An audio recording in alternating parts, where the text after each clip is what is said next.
guy I know with a killer show. Tune in, you can hear him on the radio. Now he's gonna leave. He says it's time to go. Thank God it's Lago.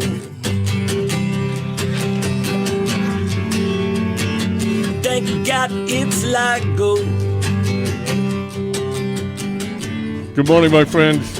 0602. Lago in the morning with Blake and Tyler. It's 73. It's cloudy. And they keep postponing the rain. Now what? We're going to get patchy light rain today.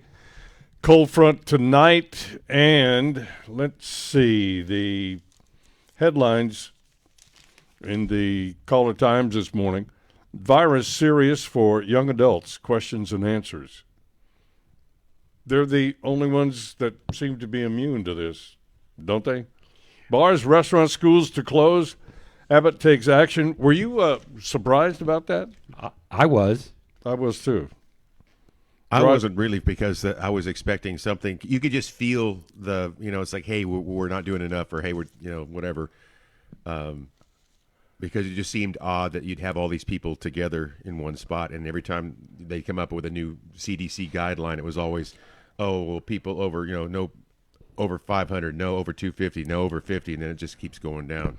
We've got drive-through coronavirus testing that has started that allows for samples without exposing medical facilities. I saw them yesterday. They're walking around in hazmat suits, and I think they tested like 16 people, something like that.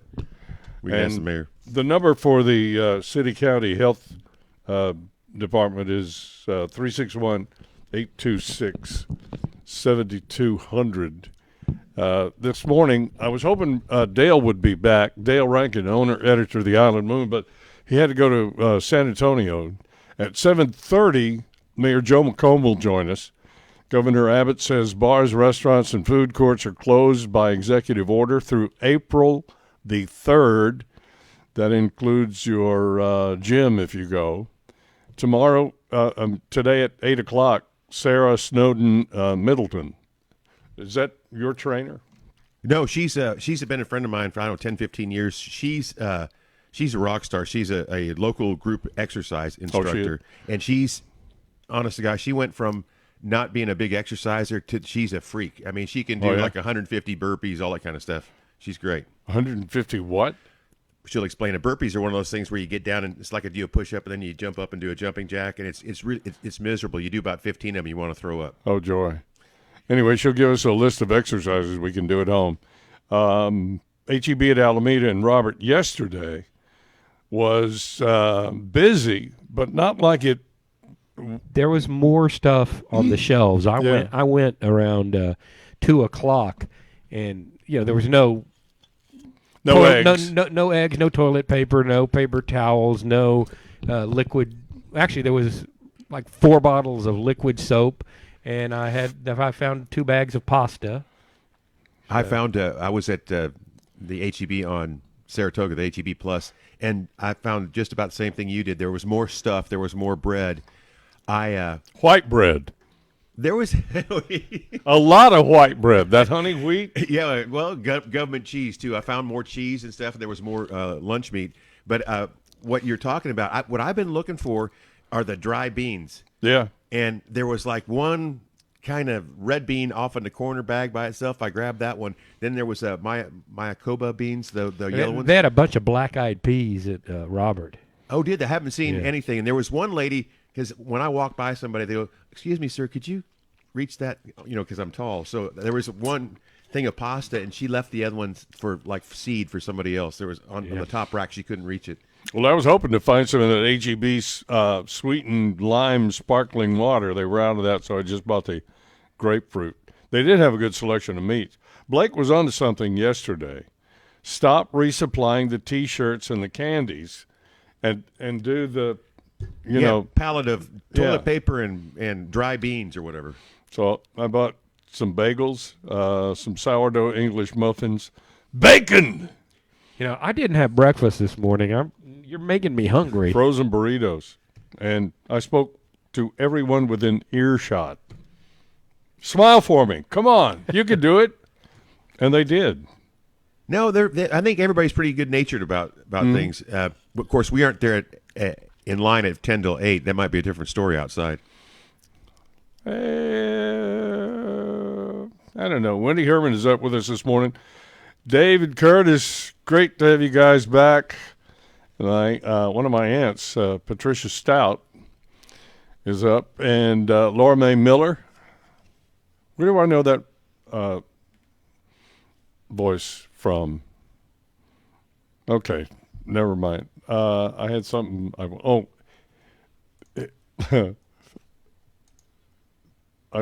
I posted a picture on my Facebook page. It's not on the fan page yet.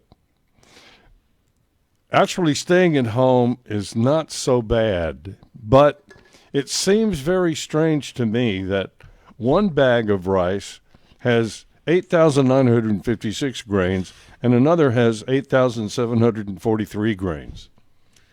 I guess one's long. I rice? laughed. Yeah, I thought that was one of the funniest things I'd read in a long time. Had to have a little time on their hands. Boy, I'm telling you. All right, what do you got, Blake? Well, Netflix is in the EU is having to cut back on their bandwidth. They're no longer broadcasting in HD.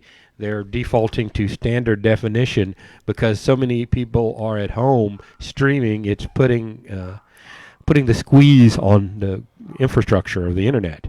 Add that to everybody working at home, which really doesn't take that much bandwidth, but there's a problem with bandwidth in the EU. We're taking bandwidth right now. Yes, we are. We are? Yeah. We got to have a certain amount of upload and download speed. This is like, if it's not, everybody can't hey, it's breaking up. We can't hear it.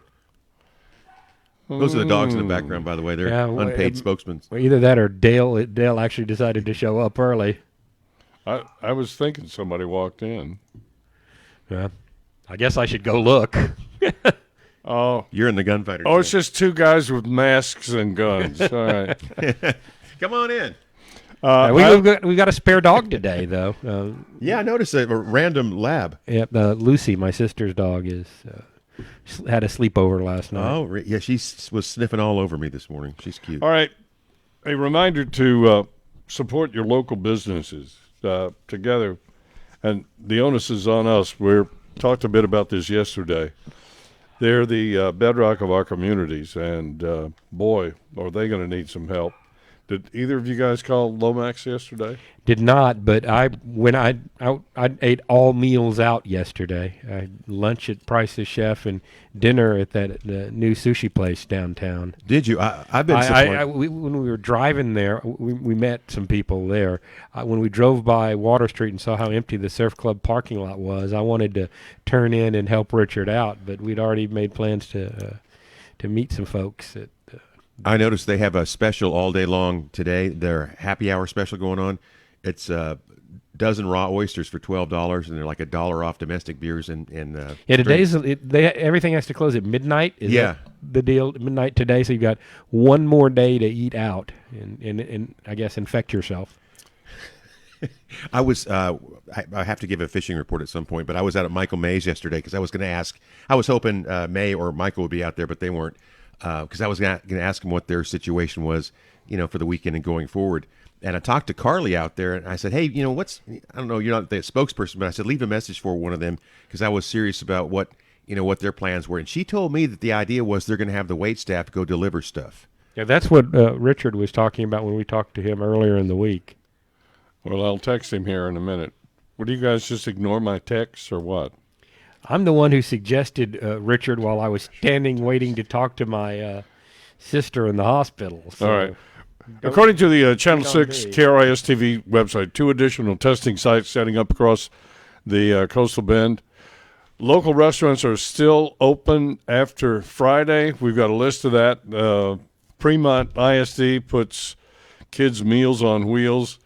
And, boy, this latest Abbott executive order, holy mackerel. And gun sales are skyrocketing. Now, Debbie and I were talking about that earlier this week, that we probably ought to go buy some ammunition. I mean, What kind do you need? Says the sly guy with a stockpile. 380, 9mm, I got it. 5.56. I had my 10 gauge shotgun. My daughter had that refinished for me and redone over Christmas. That was my Christmas gift. I need a couple boxes of 10 gauge shells. Anybody come into my house, they'll get a 10 gauge in the gut. You need to see the trainer, because if you can shoot that 10 gauge on your shoulder, you better have some deltoids. No, listen, I will be black and blue after shooting it. Yeah. All right. Tyler's fishing report this morning for those of you that are going to resume your life. Go ahead.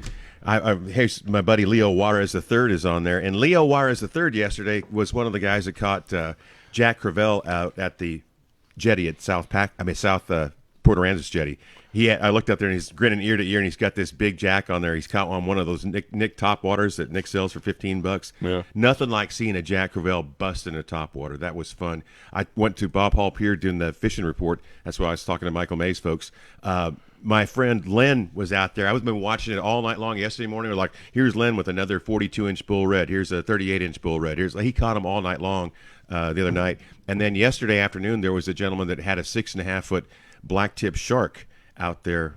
They also caught Jack Crevel, and it was rocking and rolling. Even despite of that, they were catching quite a few fish. The water wasn't too muddy. It was just big, and it was windy out there. Also over at the North Jetty, Arthur Toscano, he has sort of a boutique guide service where he takes folks out to the North Jetty, and fishing was great for him. He had a limit of nice speckled trout that he just wanted to get away from all. One of those self-quarantine on that rock. That's a pretty good place to do it. I talked to Jim Lavelle. We exchanged eggs again. Oh, yeah? The same eggs. I took him, when we talked about him needing a ride, I went and picked him up and took him home, and he says, well, come on in here. He gives me not quite a dozen eggs because there were like 3 missing out of one. And I said, hey, thanks, man. And so I put this back. And so yesterday I get a text from Lavelle. Do you know where I can get eggs? Because he's got guys fishing with him at Baffin this weekend, and he can't get eggs. And, you got to have breakfast tacos when you're out there fishing. So I rendezvoused with him. I went over to Staples Street, and there were people everywhere. I thought, the chances of me finding eggs over here are pretty slim. But I went over there, and they had a stack of, like, the ones in a styrofoam crate that you fall down and they all go everywhere. Yeah. They had 18 of those for $6, so I got those. Then I went to HEB, and we talked about our run, and I went in there, and they had a one-person carton limit on eggs, and the ones that I normally buy that I thought would be the last to go, they were the last to go because they're like soy-free and organic and raised by lesbians wearing Birkenstocks, I think. And it was $6. I meant that in a nice way. $6 a dozen. And there were like 4 of those left, but I left it. So anyway, I rendezvoused with him, and here's your 2 dozen eggs back. So we'll get a report from him. But at Baffin, he said that the bite kind of slowed up. It was really good. And then last weekend, when the winds came up and the temperatures came up, he said the topwater bite went kind of off. And he said, but you could still get him on those slow sinking corkies and some of those paddle tails.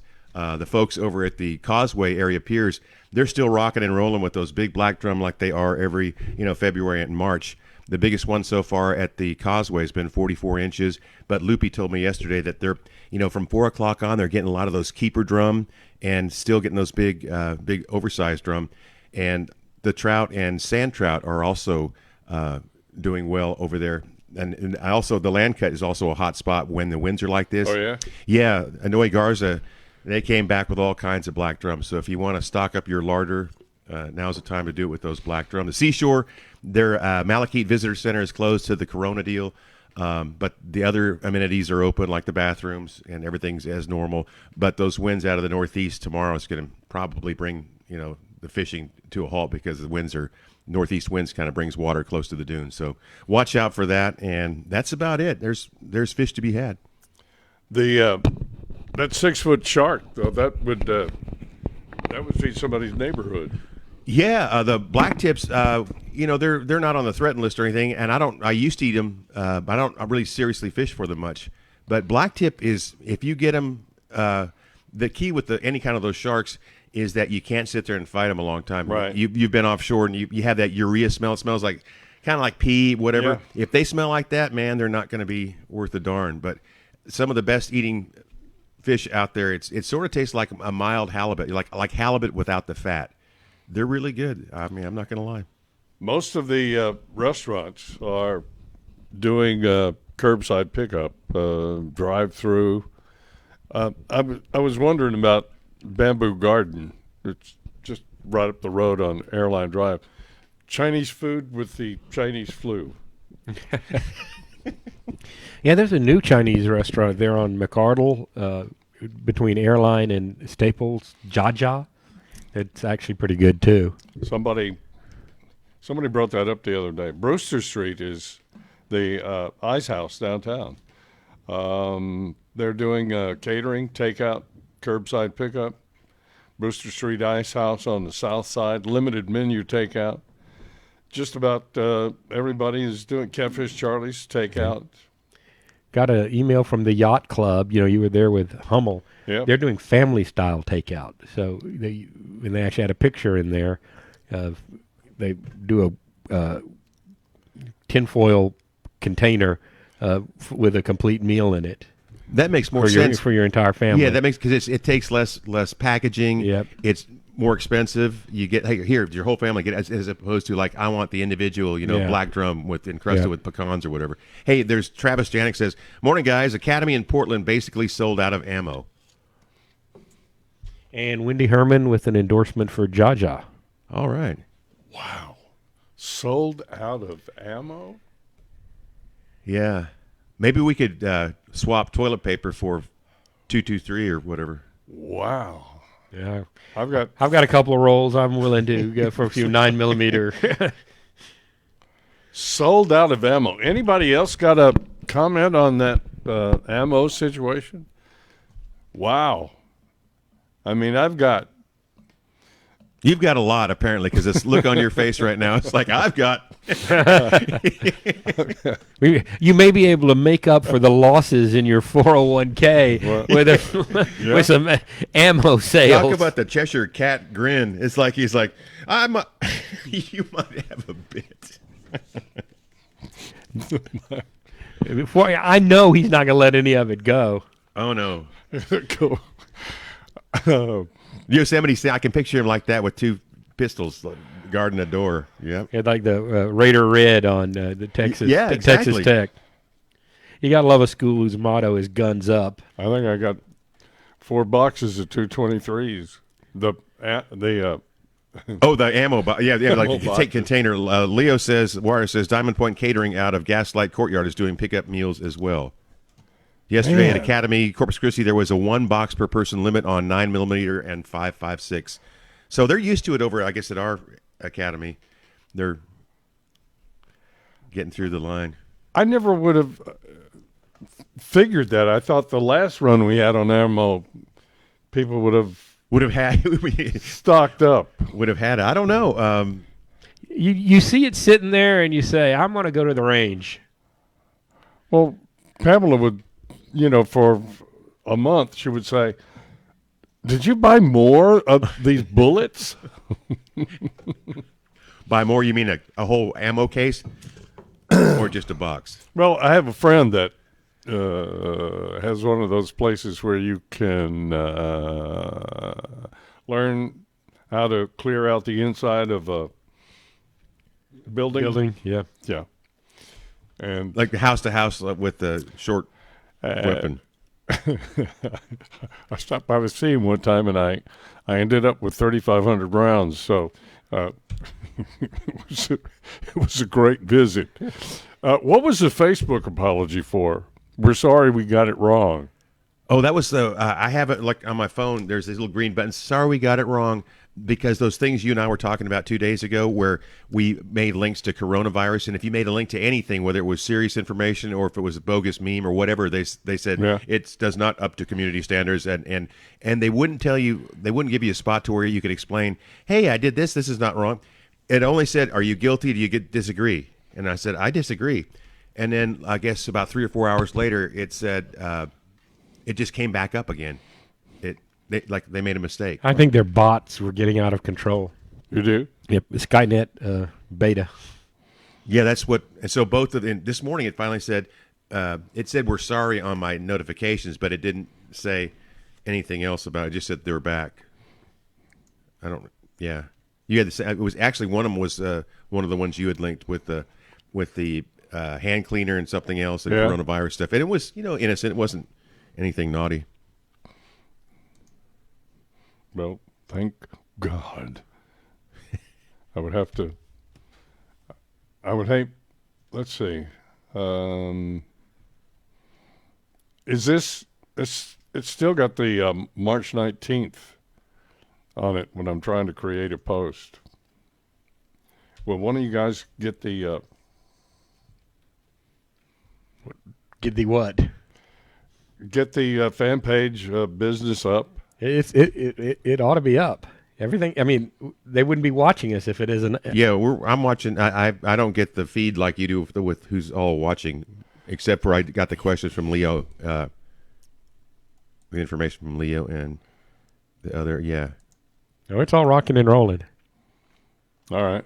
Yeah, we're good. What is this? This is where I'm supposed to go, right?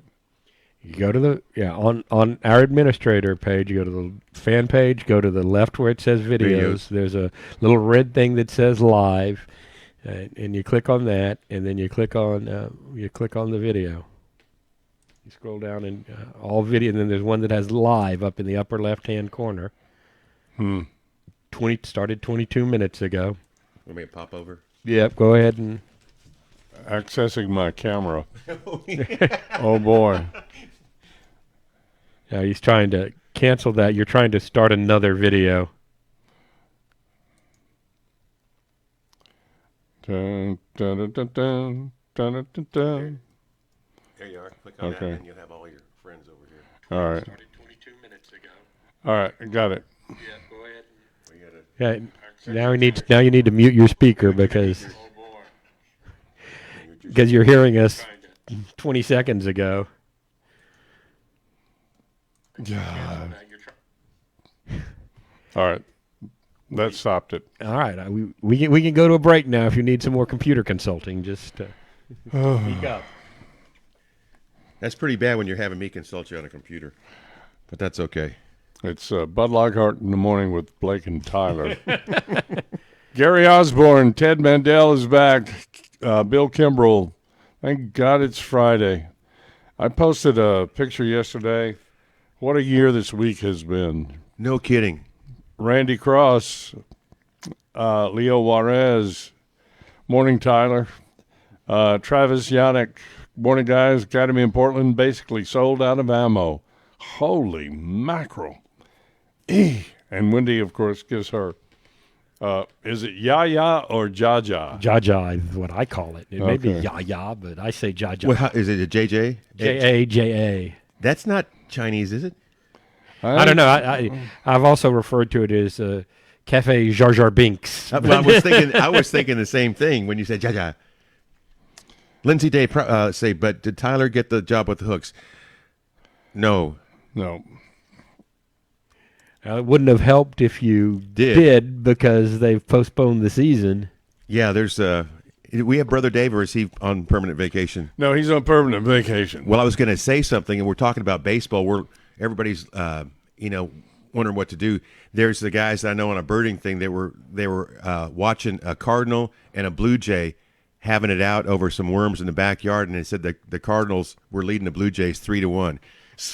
So then my friend Aaron Baxter says, in my fantasy league, I'm gonna draft a flycatcher. See, you get bored. There's nothing going on with baseball. So To start another video. We need to go. I just You unmuted your feed, Yeah. so we're hearing ourselves 20 seconds ago. all right. I'll stay off of it. Or you can just plug the little cable into your speaker thing, and that'll mute your speaker. All right. Let me see here. Did you guys get the email from Carl Hatman? Yes. Yeah, I got a copy of it. He set up a YouTube page where he's posting the rerun of this show, if I can get the credentials to that, the software I'm using supposedly allows me to stream to 2 different places. So we could stream both to YouTube and Facebook, but I need the credentials from Carl to do that. All right.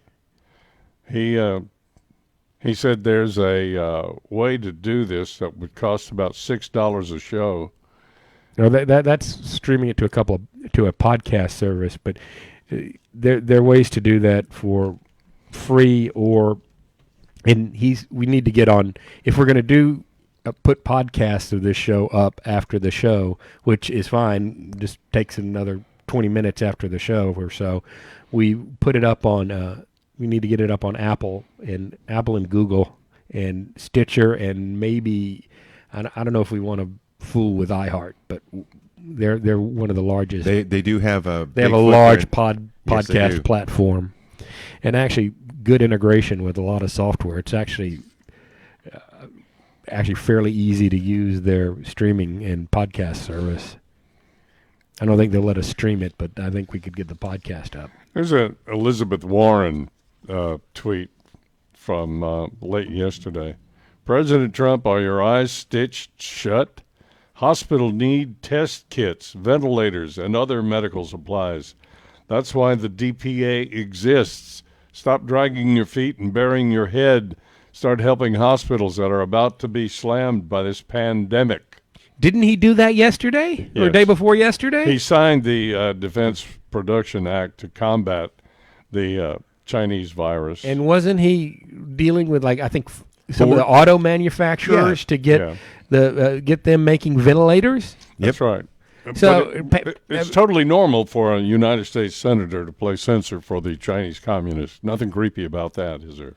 No. Did you watch the press conference yesterday? Yeah. Did you watch that? What was the gal from OOAN Network? Yeah. That was awesome. I love the OAN network, One American News Network. It's on our cable cable now. She shut down now. everybody, didn't she? Oh man, it was like they got called out in the room, and he was like, "So, do you think that a lot of the press corps is acting as propagandists for the Chinese government?" Yes. Everybody goes, jaws hitting the floor. Gasp. Yeah. That was awesome, and then the Chinese virus and. What we call it? We're calling it the Wang Chung, but Wang. The guest host for Rush Limbaugh called it the Kung Flu. Kung flu. Yeah. or Right. Hong Kong flu. Well, or the cornholio virus, because everybody's looking for TP. That's another one. So Yeah. you never. There's always The problem is there's not going to be good comedy about this that we're going to be able to hear because people can't gather for a live audience for a comedy show. They've suspended production of Saturday Night Live. Who's going to make us laugh about this and keep our sense of humor? I guess it's up to us. Well, they're not blaming it on Trump so much, are they? They're blaming everything on They're Trump. blaming him for being xenophobic because he took too much advantage at first because it's like, oh, well, you're closing the borders. Well, you racist SOB. And they're blaming him for not doing enough fast enough, which are contradictory. He called out that. He goes, your network, called me a racist for doing this. And then... No, I was in the waiting room at the hospital to see my sister, and these folks were talking about how this was all Trump's fault. It was all I could do to not say something, but I go, no, I'm going to listen to what they have to say so I can talk about them on the radio stream, on neighborhood radio. Yeah. Well, there was I had that reporter in front of me, but I shifted gears and darn it. Maybe it's on one of these back pages. Oh yeah. I didn't say the that to ON. myself. Yeah, no, that was great. I couldn't believe that when I was watching that, and then the other one was talking about him. We weren't prepared, and he gave her a new one. That was pretty impressive. I did watch though. They were talking about your drug stuff, and they were talking about the ones that you mentioned yesterday, the remdesivir, whatever it was, and Gilead, also the hydroxychloroquine. Yeah. He led with that because that was everybody was excited about that one because it has shown to be effective in some other things, particularly that study in France. But I know it doesn't have enough people in it to be significant. But it was so significant. It was 3 people. That's who they tested. Yeah, let's see. Got my hydroxychloroquine. I've got over there. And then the message from the airport, dear friends, is Corpus Christi International Airport. right. Yeah, that's the one you sent. Yep.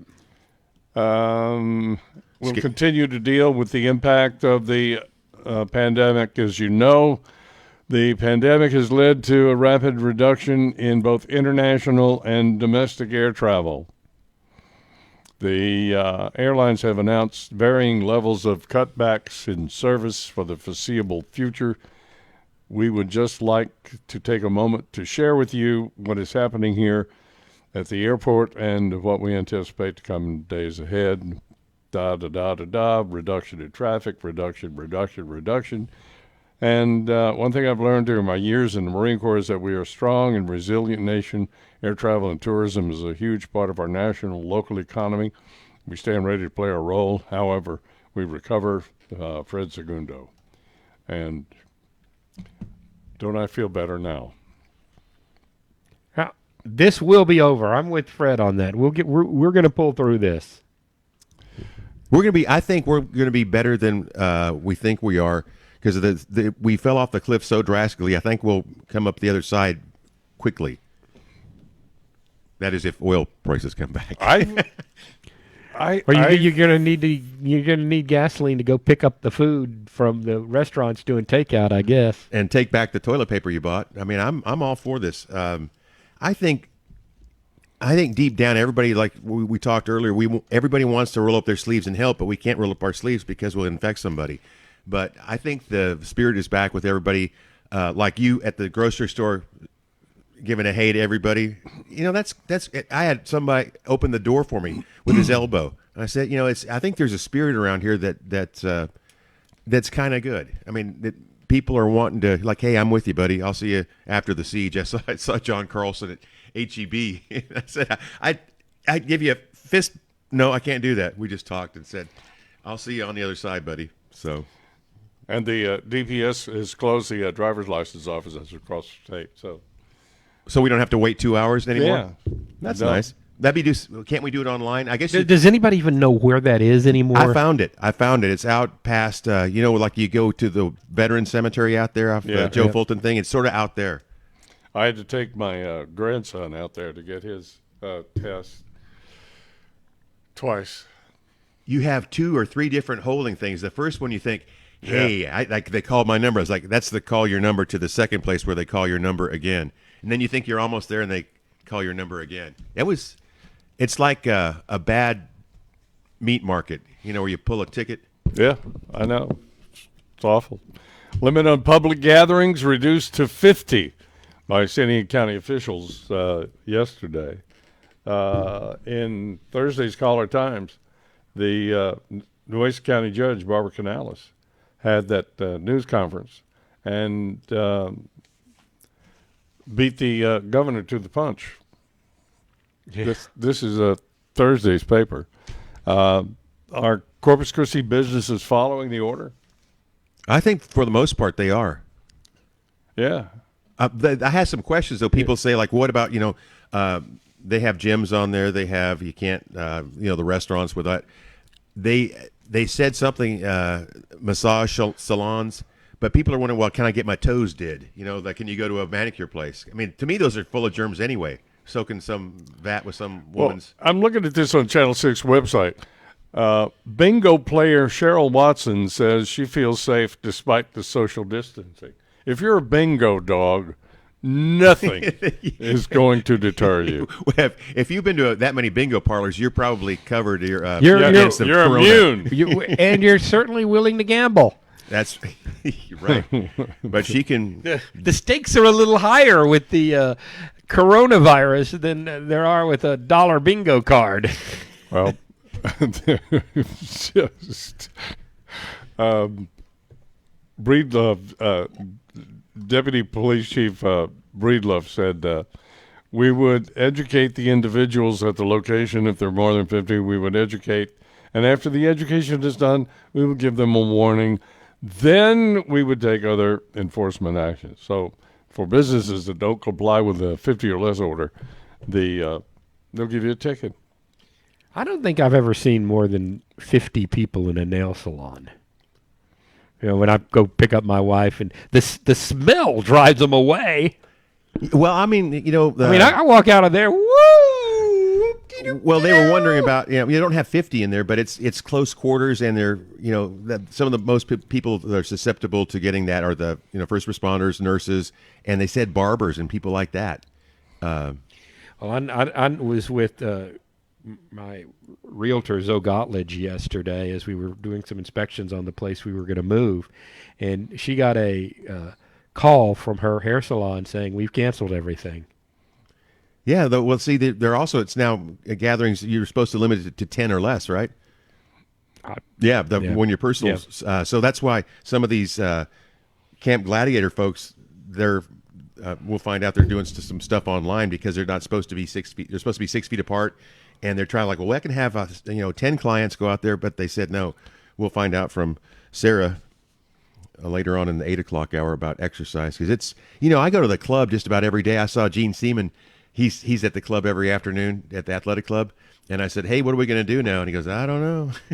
Well, it's interesting because I saw an article yesterday that people are turning to comfort food. And I think that goes back to what we see at the grocery store. All the starches are gone. The macaroni and cheese, and the chocolate ice cream is going well. And the story I say is people aren't taking this opportunity to eat healthy. They're taking this opportunity to go back to the traditional comfort foods. I mean, I wouldn't mind sitting at home with a tub of Bluebell ice cream and Netflix. And some of those Flamin' Hot Lime Cheetos. I'm with you on that. But you know what I've been doing? I swear, if it hadn't been for Charlie Gola and Jay Gardner, I'm going to turn into a feral hog. I mean, I've been eating feral hog. Yes, you know what I had yesterday? I had he gave me one of those. Charlie gave me one of those chubs of deer meat that had some beef fat mixed in it. I had venison burgers yesterday. Honest to God, I've been eating nothing but venison, feral hog, redfish, black drum. You stay away from the starches and carbohydrates. You're going to be doing that whole Atkins keto thing, and you're going to lose some weight despite yourself. We're like, 3 weeks away from learning everybody's hair color, real hair color. That's the truth. Yeah. And those of you who threw away unmatched socks, you could have those on the back of your toilet thing. I have a rule in my house. If you see a woman eating ice cream out of a carton, it's not a good time to ask her how she feels. And if things get really bad and you have to resort to cannibal, remember the vegans, they're the closest thing to grass-fed. The vegans. Okay. I got it. A shout out to Carl Hapman, Persona Marketing in Rockport. The guy just does a phenomenal job, and he's helped here just I'm going to owe him for the rest of my life.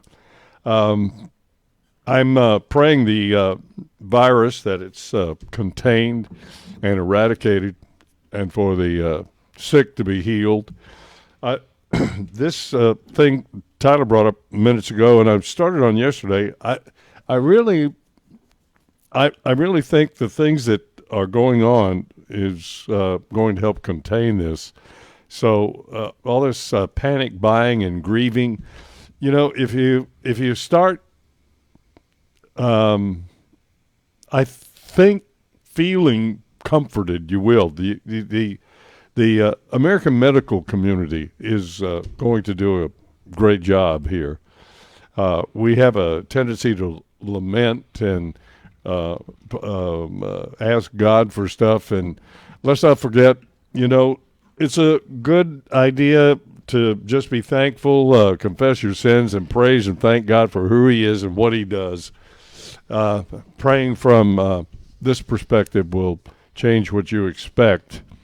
and change how you love and worship Him. So it's all good. And you could try reading some Psalms today. It wouldn't hurt. Mayor Joe McComb coming up in about 45 minutes.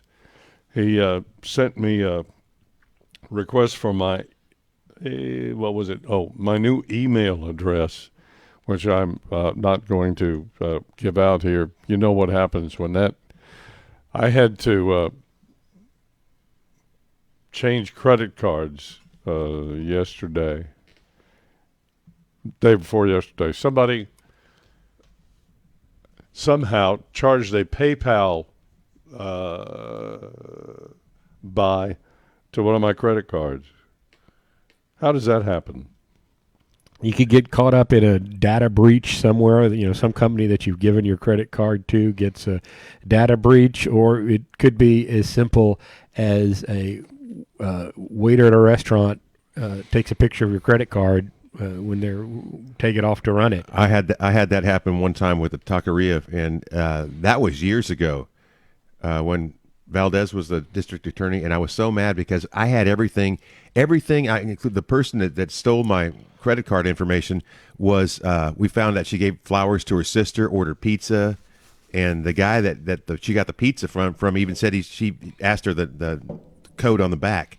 Well, is this a great time for hackers since they're pretty much living in their parents' basement anyway? I don't think there's no lifestyle change there. Yeah, right. Good morning. Let me see. Where are we? Oh, my wife has joined us. Big Frank has joined us. Dennis Keaton, Lindy Sisk, my buddy at Rifles Only, Diane McAllen Smith, Ray Chapa, Randall Polma, Mark Gottlich and Ted Mandel. I appreciate it. Yeah, Mark was telling me yesterday, I had lunch with him, that he puts me on his Bluetooth speaker and his wife thought I was at the house. Really? Yeah. They're going to like you a lot here shortly when you close, right? Yes, they are.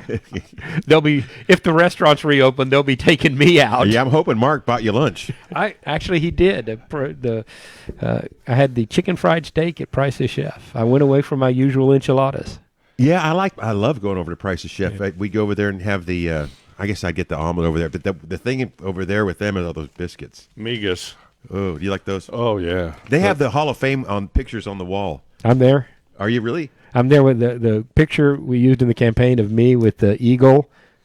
The eagle guy from the island. Yeah. Yeah. Uncle Sam is the eagle, and he came out when we were doing a photo shoot and ads on the Lexington, and there's a picture of me standing with Uncle Sam. You look at it's like a Hall of Fame of Corpus Christi people really in is. there, and I haven't been there in a while. How's the business? They took a hit when they had construction, all that construction on Alameda, but they're doing well now. But this is going to hurt. You of all the meals you take out, breakfast is I don't know. I guess tacos or whatever. If you're going to take out breakfast, it's going to be tacos or Whataburger. It's not going to be omelet, an omelet or pancakes or something like that. I'm a little worried for them.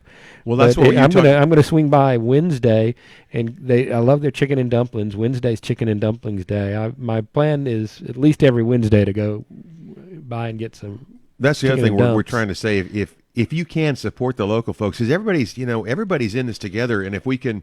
That's why we're doing this broadcast, is because we want to keep the local folks involved. Yep. That's why we're here. Have you looked at the relief package that they're talking about floating up? Giving each adult $1,200. Yeah, and then if you made together over 150, that goes down $5 for every whatever 5,000. I don't know. They're also, if you have kids, they're giving you an additional $500 per child. So that's not going to pay a lot of folks' mortgages, but it might tide you over. And then they're arguing like, is your president is a socialist now? How do you like socialism? Or the other thing was like, is he still your president? Is he your president now? Do you want the money? It's amazing seeing Republicans talking about a big government handout like this. And I did not have a lot of news on yesterday because I was out and about with my sister in my house. But usually, where's the pushback from the Republicans on this? The fiscal conservative. Well, I don't think this is such a different deal than anything else because you can't go to work. Some of these folks can't go to work, and you can't. But there are people who telecommute that it's not going to, like my daughter Amanda. She works for the Federal Communications Commission. She's working from home full time, and she's going to get a check when there's no decrease in her income. Yeah, how can you? I hear. I mean, I'm sure she's going to be happy to see it, and sure. I'm sure she's happy the interest on her student loans for law school has been suspended, but she doesn't need your money. I got you. Well, I also didn't like when they floated the idea of a payroll tax. Well, we aren't working for anybody. If you're working for yourself, I want, what do I sent that notice to you yesterday, and I'm. It just makes me sad that they did that. Go ahead. No, I haven't read the details of it, but listen, I understand there are going to be a lot of people, especially those who live paycheck to paycheck in service industry jobs that require people, hotels, restaurants, you name it, are going to need some help. But a blanket check to everybody just doesn't seem right to me as a fiscal conservative. And it's not. This is similar to wartime, and we have a generation that hasn't been, or probably two generations, that hasn't been asked to sacrifice anything for this country. You go back to World War II with rationing of gasoline and sugar and coffee, and the only thing we've been asked to do in the past quarter century or more is keep spending money to keep the economy going. That's the only sacrifice we've made, and that ain't a sacrifice. Or self-quarantine. Well, the high gas prices were a bit much. I mean, those affected a lot of people as well. I wonder, though, if we're seeing a seismic shift in the Island Moon that is available at Stripe stores and at Town and Country. Dr. Tom has a column. Tom Durrell, my doc. Yeah. Unless you're living in the wilds of Alaska with no cell or satellite service, then you're aware of the mass hysteria that has taken over the world and led by our media. I have to print a disclaimer before I go further that I only represent myself in this opinion and not those of my employer. As a company, we are working our tails off to help in the crisis and even trying to develop testing for at-risk individuals outside of our facility and do our best to calm the panic. You can call our ER. I'll give you a chance because I know you don't walk around with a Big Chief tablet and a pencil. 361-774-0144. I'll post that number. And there are a lot of people that have no idea what a Big Chief tablet is. And I'm sorry. Soft, terrible I can paper. see it right now. I can too. The number 2 pencils you have to take. And it's my protractor. Xenophobic to be. Yeah. Big Chief tablet. It's basically a tablet with newsprint. But it had ruled newsprint. Ruled newsprint. All right. It was red on the front. Yep. You can call that number, 361-774-0144 for details. Having said that, the good Dr. Tom continues, we really need perspective on this and not mass hysteria. There is no reason to hoard basic necessities like we have seen people doing locally and nationwide. As of this writing, there are no cases locally, although at some point we will see it. The disease has no herd immunity similar to the H1N1 years ago that was going to kill all the young people when you listen to the media hysteria. The lack of herd immunity and the respiratory nature of the virus make it very contagious. The good news for the vast majority is that it will be a bad cold for a week or two and not a death sentence. But you don't get ratings for that. You don't get coronavirus pandemic, bottom Yeah. third 24/7. 400 people Oh my died today. God, we're all going to die. Yep. Well, I mean, so far the biggest inconvenience I have is I have to go out to get eggs.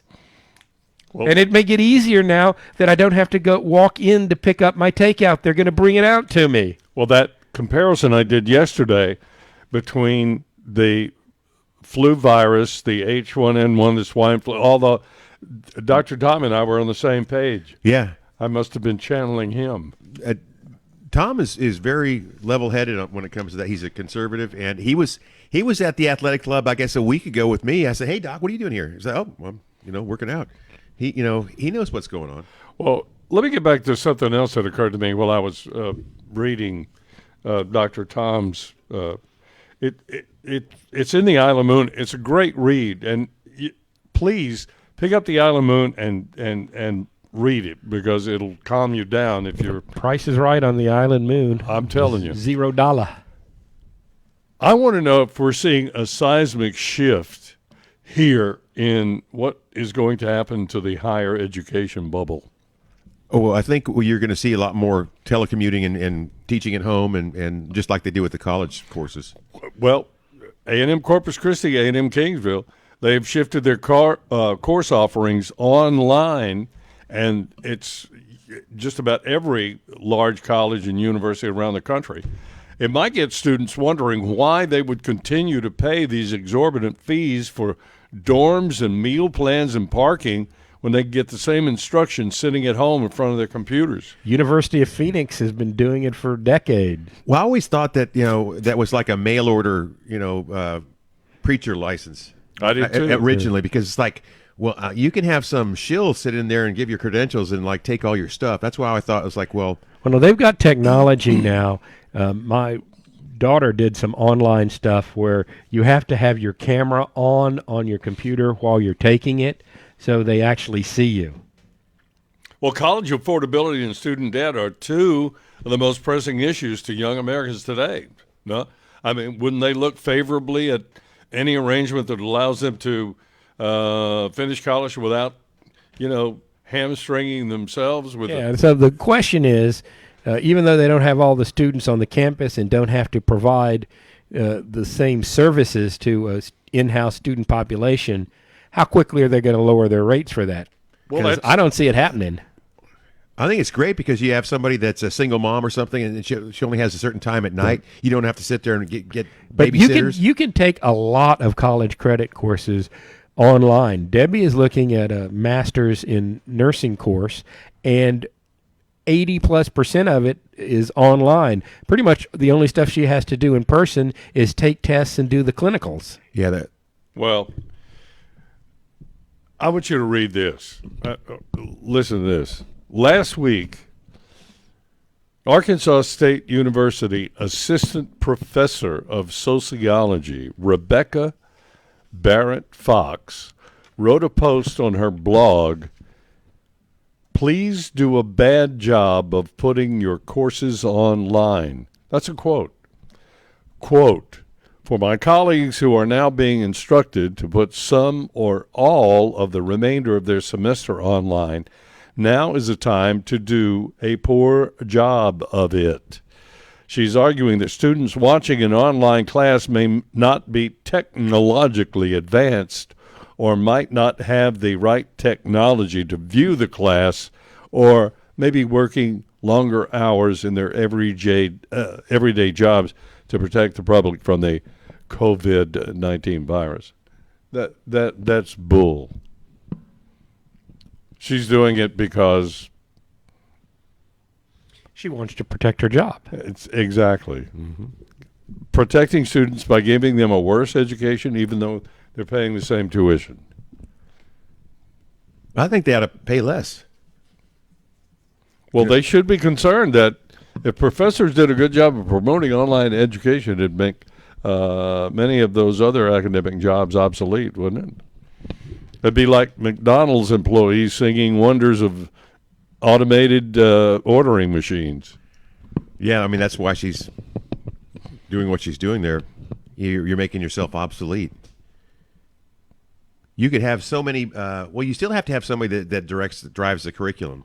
And the idea is it should be interactive. It shouldn't be one of these pre-recorded things. Certainly for what you're paying, there ought to be a professor giving a lecture responding to what you're typing in. Like, we respond to people who are watching this. I took some courses from Del Mar online. Master Gardener. That'd be fun. I don't think. Well, I don't think my education suffered at all because I didn't go to college. I tell you, you can't learn a new piece of software any way but by watching videos. You got some complicated piece of software like Photoshop. You got to watch the videos because there's very little in-person instruction for that, and nobody bothers to read the help. No, I find myself looking at YouTube because there's a window went down on my 2001 Suburban. It's like, well, they call it a regulator. Well, I call it a motor. No, it's a regulator, and they show you how to install it. And this guy takes the window thing off and pulls all the plugs in, and then you take the Gazenta off. Yeah, you can find instructions to do pretty much anything on YouTube. Yeah. Well, Pamela has. Jordan's got a house over here in Pope Place, and they have been remodeling that thing for a month, and they're talking about knocking out walls, and some of the stuff that they have done in that house is just incredible. And a lot of it has come from YouTube lessons. Didn't you tell me that Pamela was doing like flaring nuts and stuff on plumbing? Yeah. with a propane with a butane burner and all that. Yeah, good for her. I'm telling you,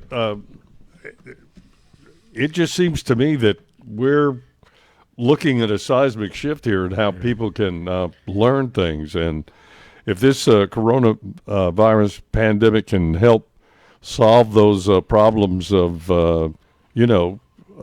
if a large number of academic and support staff lose their jobs as a result, let them earn honest living for a change, because all this snowflake culture has come out of the colleges and universities. You hear this every couple of years that this technology or that technology is putting this group of people out of work. And we always seem to survive. People get retrained for jobs. There's a bumper sticker that one of the think tanks passes out. It says, "Innovate or die." Yeah. I was just thinking about the lack of people, people working from home and things.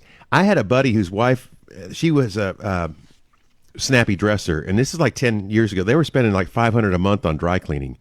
I'm sitting here, and you're sitting here, and you're not wearing pants, you're wearing shorts, and it's not like we have anything to dry clean. So if you get all these people working from home, they're not going to be wearing the suits and whatnot. No, I've got a 12-year-old T-shirt on. Yeah. So that's the kind of thing. Now, if we get cameras in here, I'm going to have to break out the Hawaiian shirts. I can wash those here, too. I wore a hat because you said that if we have the angle right, it'd be looking right on my bald head. So, I think it'd be fun if we have that, because you get to see how the sausage is made. You see what's going on, and you see Lago pointing, directing. He's calling an audible. He'll point to Blake. Yeah. I was on, as I was waiting for you guys to get here, I had a little bit of time. I was on Dell looking for another computer. The problem is all the computers here are just kind of what we're laying around my house. If we're going to do video, we need a computer made in the last couple of years. Let me get some good mornings going here. Ted Mandel has joined us. Paul Sale, Mark Gottlich, Phyllis Freeman, Mark Sandoval. Mark Sandoval's got a great idea. Let me find it here in just a second. Mike Riley, good morning. Cynthia Van Zant Turner, good morning again. Daryl Collins, Randy Kohler. And here's Mark's idea. Mark Sandoval, perfect opportunity to stop taxing income and move to a national sales tax.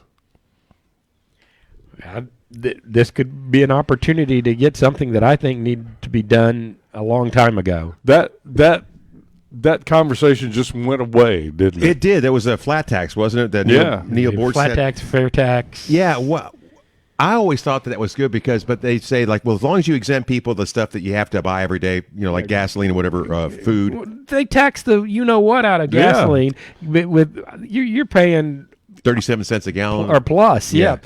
But you could exempt food and medication, just like the Texas sales tax does. And I think generally for the economy, it would be good because it would encourage people to save. But again, there's a theory out there that what drives the economy is not savings, but spending. But by encouraging people not to save, we're really putting ourselves on the hook. What are we going to do when you got the baby boomers and the Gen Xers start to retire and they haven't saved enough for retirement? We're going to have, I may be living with my kids instead of my kids living with me. Well, welcome to the real world, Blake. Welcome to what most of us have to put up with every day. I'll be working longer than Lago. Hey, Barrett, speaking of gas, Dennis Keaton, Mark Nichols, Jose Ponce, Phyllis Freeman, Barrett Fines. Yep, Flint Hills, buddy. Barrett? Yep, he's a CCA guy, and he's an awesome fisherman and a general good egg. Lynn Westfall and Mark Scott. Mark Scott.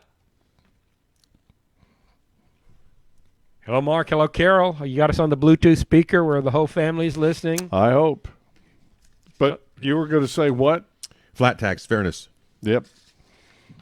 All right. It's 7:03, and it's already 75. What time is it going to get cold? This evening sometime. There's a front comes through, 50% chance of rain tonight, low of 61 tomorrow. Northeast winds at 15 to 25 miles an hour with a high maybe 69 with, again, a good 60% chance of rain.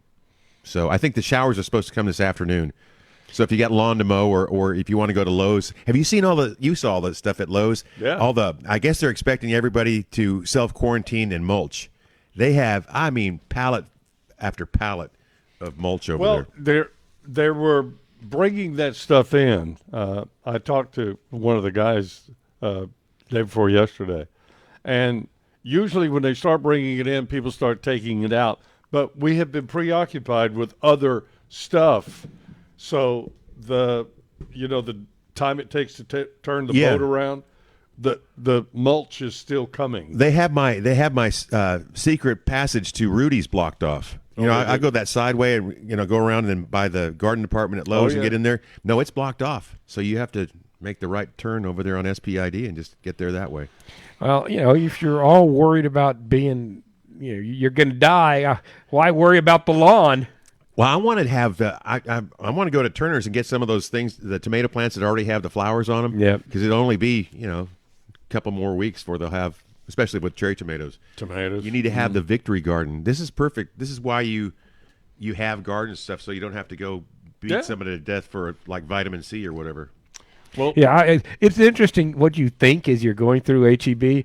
I walked by the limes and thought, well, should I get some of those to fight off scurvy? I thought the same thing. Yeah, because we're going to get scurvy, or rickets if you don't have enough, niacin. My dad had rickets. Why didn't he have enough niacin?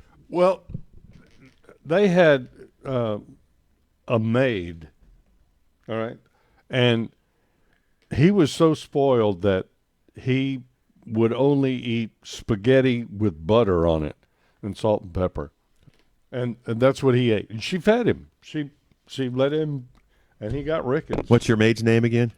Huh? the maid. Maria Chiquita Consuelo Rodriguez. I don't know what her name was. That was back when my grandfather, who came to this country and started loaning people money, and in the Spanish community, he was very frugal, and he hired some guys to help him collect. Did he? From the people that owed him money, and he and his brother, Don Lago, ended up owning a bank. What happened? What happened to the? You should be like the his brother showed up one morning and took all the money, and then poverty ensued. All right, here we are on some of the things that are going on. Area school closures. It's going to go on to what? The 14th. April the 14th. And no movies. The movie theaters are closed, but I understand Hallmark Channel this weekend is running a Christmas movie marathon. we have today's first day of spring, so it's going to feel odd. We need to find the list of Contagion movies. I like that one, I Am Legend. That one with Will Smith and everybody that turns into zombies. That one's pretty cool. I like that one. I got involved in the Musketeers. It's a BBC production, and it's really good. Where do you find that on Amazon Prime or something? No, it's Hulu. It's you go to the history thing, History tab at the top, and then it'll come up. Guys you've never heard of. There was the guy that's playing. I don't know. One of the Musketeers. It's hard for me to remember any of their names besides D'Artagnan. Yeah, that's what I was in my head. A friend of mine was having an argument with his wife. He wanted to name his son D'Artagnan, and I thought she was going to die. Well, how about Cyrano? Maybe one a name like that. I love Cyrano de Bergerac. Mm-hmm. Particularly if the kid had a big nose, right? Yeah. Oh man, yeah. Yeah, they're also saying that some people, they suggest they put their holiday lights out. Some people still haven't had them down. I know a neighbor over by the park by me still has some of those old school, the big lights. You know, the ones C9s. That was a Flower Bluff tradition for a long time. They're just getting the jump on next year. Yeah. About October, they say, well, my lights are no longer late; they're up early. You can get away with it with those sexy lights they have out now. The big ones that hang down that look like industrial lights. Those look nice, but they're regular white light though. They're not. So it's interesting. You remember you see those like Studio 54 or any of those clubs that got bouncers standing outside with the velvet rope and you can come in. And that's what we're going through now with grocery stores. They're not doing that so much, but is HEB going to be subject and Sam's Club? They might be with the when they're having the hour when the seniors can come in because they're going to have to be somebody that hey sorry Grandpa's the only one you can come in. right in you have to stop. Yeah. One can come in when one leaves. All right, so if I give you $20, Lago, will you pick up some paper towels for me during the senior hour? You'll be our mule. I'm telling you. Don't you have any unmatched socks? No, I throw those away after about a week or two. You've been on a deer lease one time, and you cut off your tops of your socks. Listen, I'm fine with toilet paper. If I'm going to start cooking at home now that the restaurants are closed, I need paper towels to cook. You got to wash things and lay them out to dry on the paper towel. And I'm with him. I'm with the cloth kitchen towels you can wash. And I did get one of the last things of the HE detergent at Walmart the other day because they had that thing cleaned out too. Yeah, I've probably got 20 loads of dishwashing detergent left, so I'm really good there. I noticed there was more of I talked to the liquor store lady because it's right across the street from over there. I said, hey, what's up? And she goes, are you seeing more, they kind of got this impending thing like they're going to be, secure yourself in place or whatever they call that. Social distancing. No, more like quarantine, yeah. More like, like Austin or like San Francisco's doing, hey, you sit your fanny at home unless you have some serious issue. I think they're seeing more of that. So we, hadn't seen the run on the liquor stores like you do during a hurricane. Everybody like, hey, my God, let's get tequila, let's get vodka. Except for Everclear.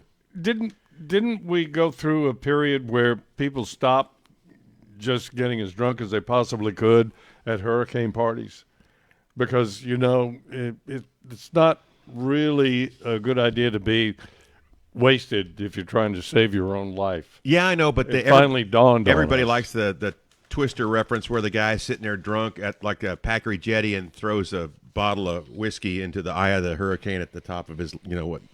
And if you're going to do that, write your name and social security number on your arm in Sharpie so they can identify you. You remember when they said that? Yes, I do. Yeah, that's probably not a bad idea. But this thing, it really feels like a hurricane. So it's like an emergency that's not happened yet. And the problem and difference is a hurricane is a localized matter, and they can just throw pallets of toilet paper and paper towels on a truck from San Antonio, and we're fine.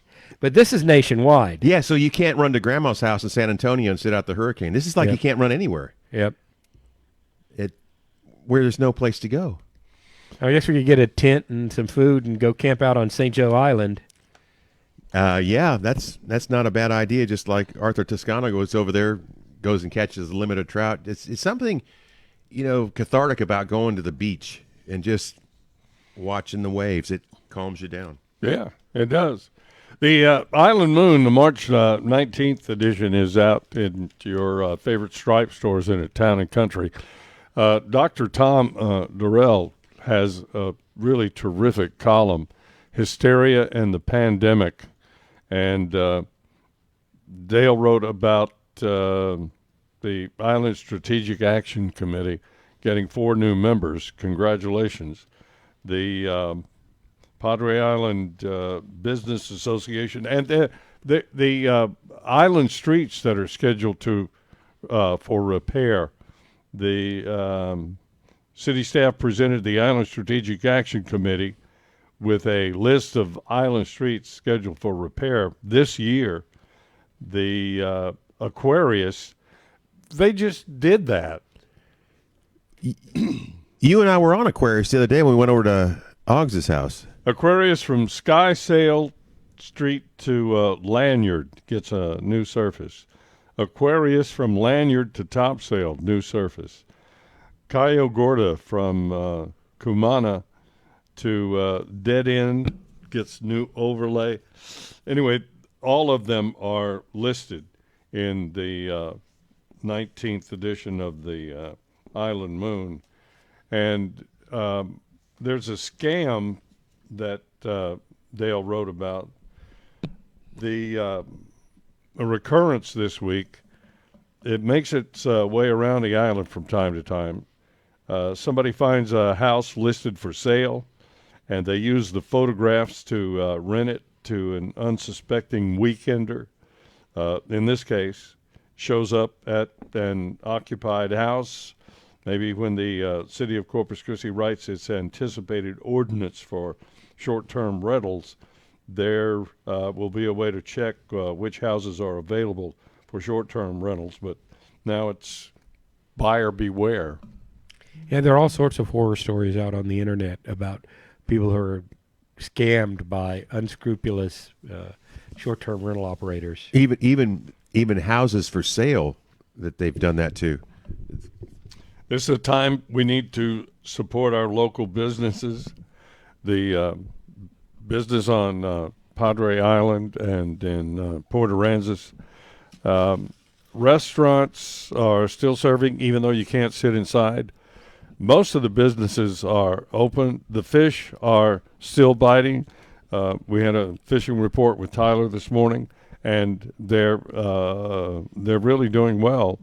The boats are still floating, so if a few days or a few weeks from now we get the word that, this is slowing down, Dale wrote here, in the words of that great philosopher Brer Rabbit, please don't throw me in the briar patch.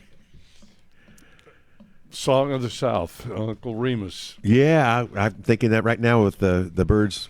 No eye scratching. Remember. Do not touch your face. Just to be safe. And wash your hands a lot. We have been washing our hands. That's your big deal. But I've been noticing more often now than when I used to. I mean, I'm not going to lie. You're like, oh, did I do the hand sanitizer? Did I do? Oh, I touched I touched the feral hog meat that I was thawing out. I was like, did I wash my hands first? Because you can get kind of crazy diseases from that kind of stuff too. But I think at the end of this, we're going to be so relieved and so happy we're out of it. I think everybody's going to be fine. But this is miserable, being cooped up and not doing what you want to do. I'm not miserable at all. I'm not either. This has affected my life some, but not much. A lot of what I do is just done on a computer and has been for even in Congress. Really, well, unless my faith in HEB and Walmart is misplaced, we're that's the only thing that's got me worried is delivery of things that I need. The distribution. Yep. Well, they had the HEB warehouses on television the other day. They showed that they're full, chock full of stuff. Well, again, why haven't they taken the racks with T-shirts and beach balls out and stuck in pallets of toilet paper and beans, dry beans, and all that stuff that everybody's hoarding? When I went to HEB yesterday, I thought of what you said yesterday. Yeah. And then I thought, well, maybe nobody's buying these things, and it's one of the two. Well, put them on the truck and take them back to the warehouse and bring them back out in a couple of weeks. What would you do? Have them restocked with toilet paper and paper towels? Yes, that's what's selling. That's what people. But I'm using this word lightly. Need. No, they don't. Well, hold on just a second. Well, if the people that are sending it know all they're going to do is hoard this stuff, we got to wait till that panic dies down. Well, diarrhea is not a symptom of the Wuhan flu. Actually, it is. No, it's not. There's one of the things that's on the it's way down on the list, but the other ones are usually dry cough and but fever. Diarrhea is. What I saw, that gastroenteritis, whatever it says. It is not one of the primary symptoms, but it is a symptom. I had been saying it wasn't a symptom, and I was corrected by a doctor. The good news, this according to Dr. Tom, the good news for the vast majority, it will be a bad cold for a week or two and not a death sentence. The risk is for our elderly and chronically ill.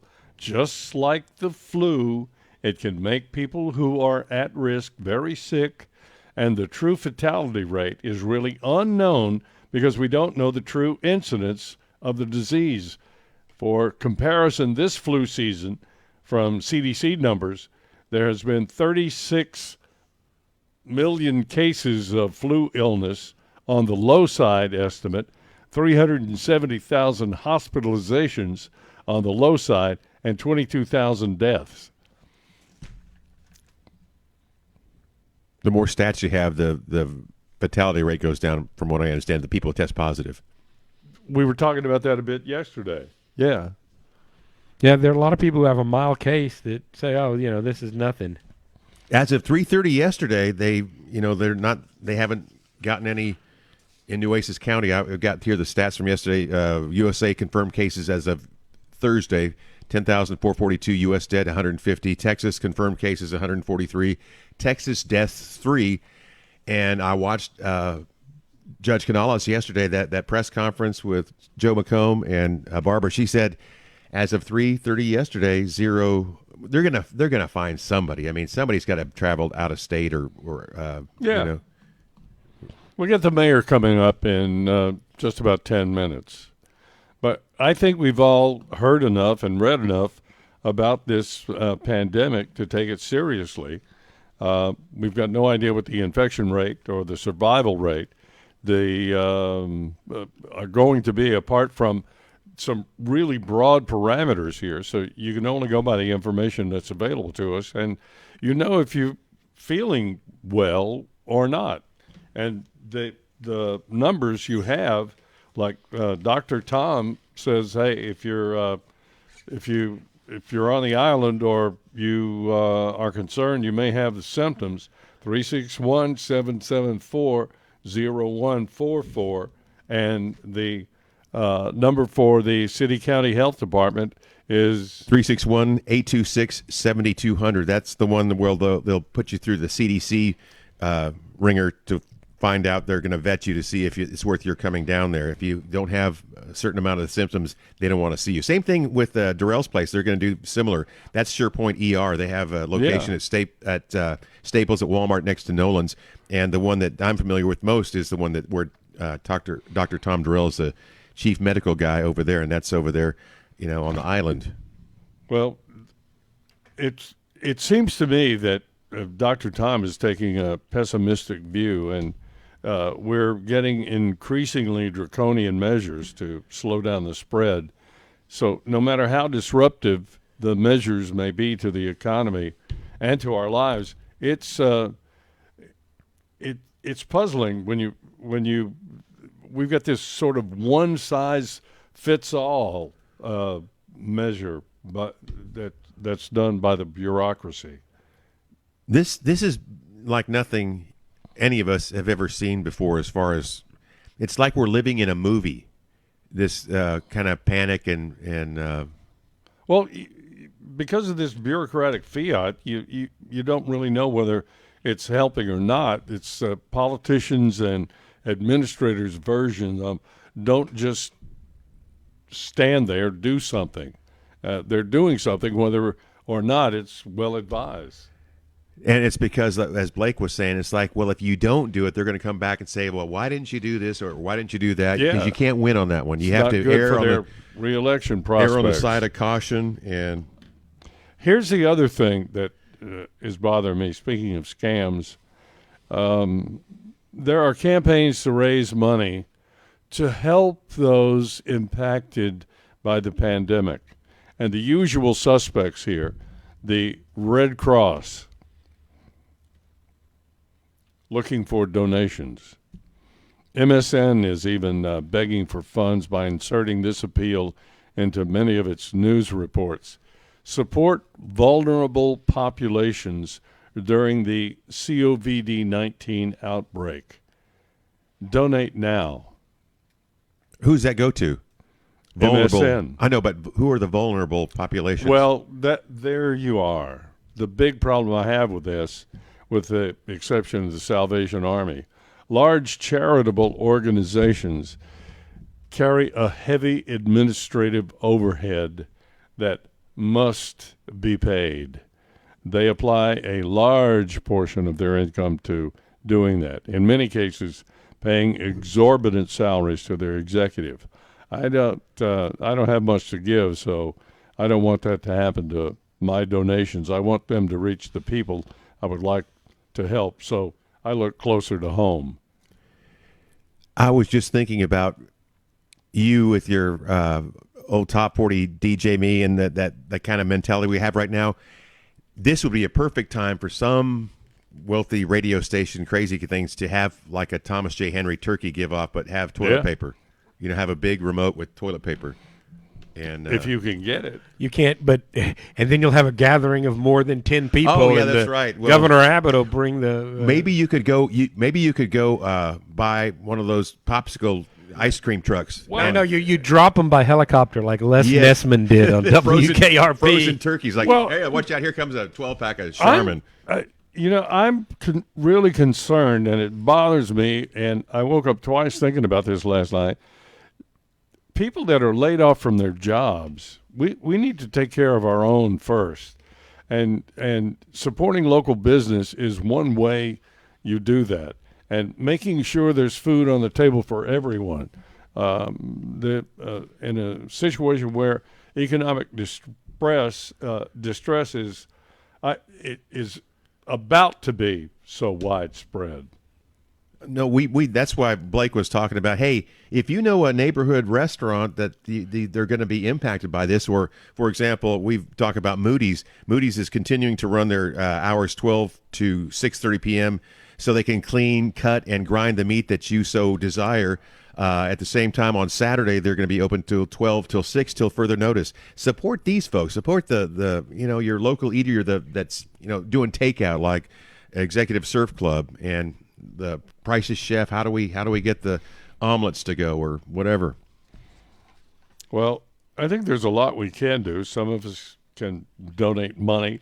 Others can donate supplies. Those who don't have surplus cash or supplies can donate time.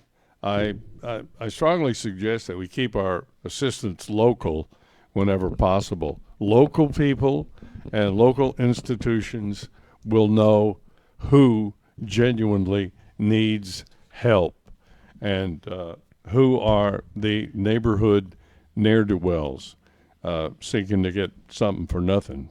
They can make sure the help gets to those who deserve it. Church-run food banks, Meals on Wheels organizations, those are really worthy of your support. I made a donation to the food bank yesterday. You can do that at HEB. Do they have that bin that they usually have as you're exiting? Well, there was one left, and they put another one up, and then I think it was going to the March of Dimes, and I'm not going with the March of Dimes, not at this particular time. It's a local thing, and you need to support local people. I noticed yesterday for the first time at HEB Plus on Saratoga, they had that salad bar cough screen. Right. But it was only like 2 feet wide, so if you took it to the right where you had to pay, you could still sneeze on her. Well, they have a cough screen in front of the checkers cashiers. now. Yeah, but it's only if she goes over and bags your groceries, or whoever, they're away from it because it's like but you're usually not over there when they're bagging. I mean, you're behind the machine. No, paying. the paying machine was to the right of the screen, is what I'm saying. Yeah. So because they want you out of the way, because you know how it works. Somebody right behind you in line, you're not done paying, and their cart's right in your butt. Yeah. Like, hey, excuse me. I just thought it was odd. I said, well, I was asking her, why don't you have like a salad bar screen that goes all the way to the end to where the sacker person is? Because it really wasn't. I mean, it was like my point is, it looked more for show than anything. No, I mean, I don't know. It didn't bother me, and it didn't bother me, but I thought, that's got to be a at-risk job. Just the number of people you something. come in contact. Yeah, with. I mean, that's like it. I think it's to make the checkers people feel good. It's like, oh, good, I got a block from some. And it's not like the guy you're touching all the produce that the dude or the person could have sneezed on their hands anyway. Yeah, you've touched everything in your shopping cart. Yeah, and then the checker is touching it, and the bagger is touching it. If I were that, I would be I'd be Perelling my hands after every client. They've had in their defense, they've had the they've got hand the cleaner forever before all this stuff happened. Yep. Well, another thing we could do is improve our neighborhood security with a sudden decrease in the number of people out and about. Those who sort of eke out a living through panhandling and minor crime are going to be cut off from their usual sources of funding. And drug addicts in particular, I brought this up the other day, there's a shortage of chemicals that make the stuff that the crackheads enjoy so much. So that may be why there's a run on ammo. I meant to Google that and take a look if that's a nationwide problem, or we're just got really hungry for nail guy. Are you going to call the mayor? That's what I was going to do right now. Right. Let's take a break to do that, and we'll be back, assuming the mayor answers the phone, with him. You're listening to Lago in the Morning live stream, your neighborhood radio with Blake and Tyler. Recording artist Kevin Fowler. Well, I love the sound of fast boats racing, rooster tails are flying high. Love to hear all my rowdy friends rocking, howling at the full moonlight.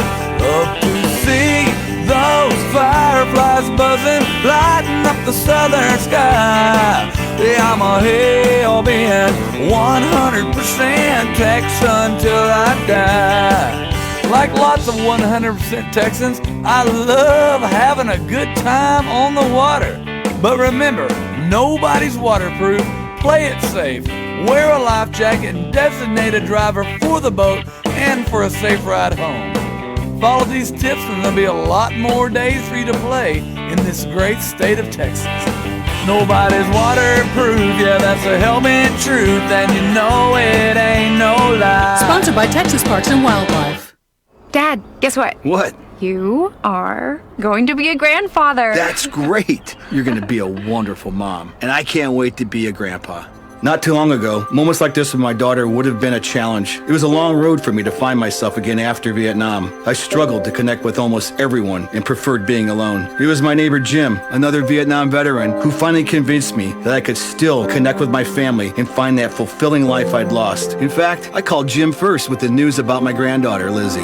Hey Jim, I'm gonna be a grandfather. Congratulations, Dave. Hey, let's get together and celebrate. Well, as long as you're not grilling. My pride was my armor, but I didn't know it then. I couldn't put it into words. I was sad, was scared, I felt alone. I didn't know how to reach out, so I hid behind anger and silence. But then I decided to listen to Jim, and I went for help down at the VA. If I can take that first step after almost 50 years, I know other veterans can too. Visit maketheconnection.net to find out more.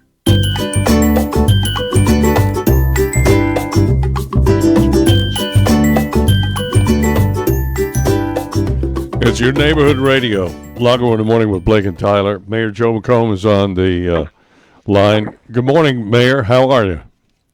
Well, I'm doing all right. How are you? I'm doing great. I got your email here, and it's a fellow classmate at Ray High School, class of 65, Dr. Robert Hamilton. Yeah. That's why I texted you last night. Give me your email address. I'd have sent it to you last night, but it's kind of interesting. And is the doctor there with you this morning? What did he say? Are you there? Yeah, we're here. No, it's just me. It's just Blake, Jim, and Tyler. Oh, okay. Well, no, it's a pretty fascinating article. And I thought it was kind of interesting, just a fellow classmate. He lives in Colorado now, up there in the mountains, having a good time. And one of these days I may be able to get up there and go visit him. But I see him every time we have a class reunion. But he's pretty smart.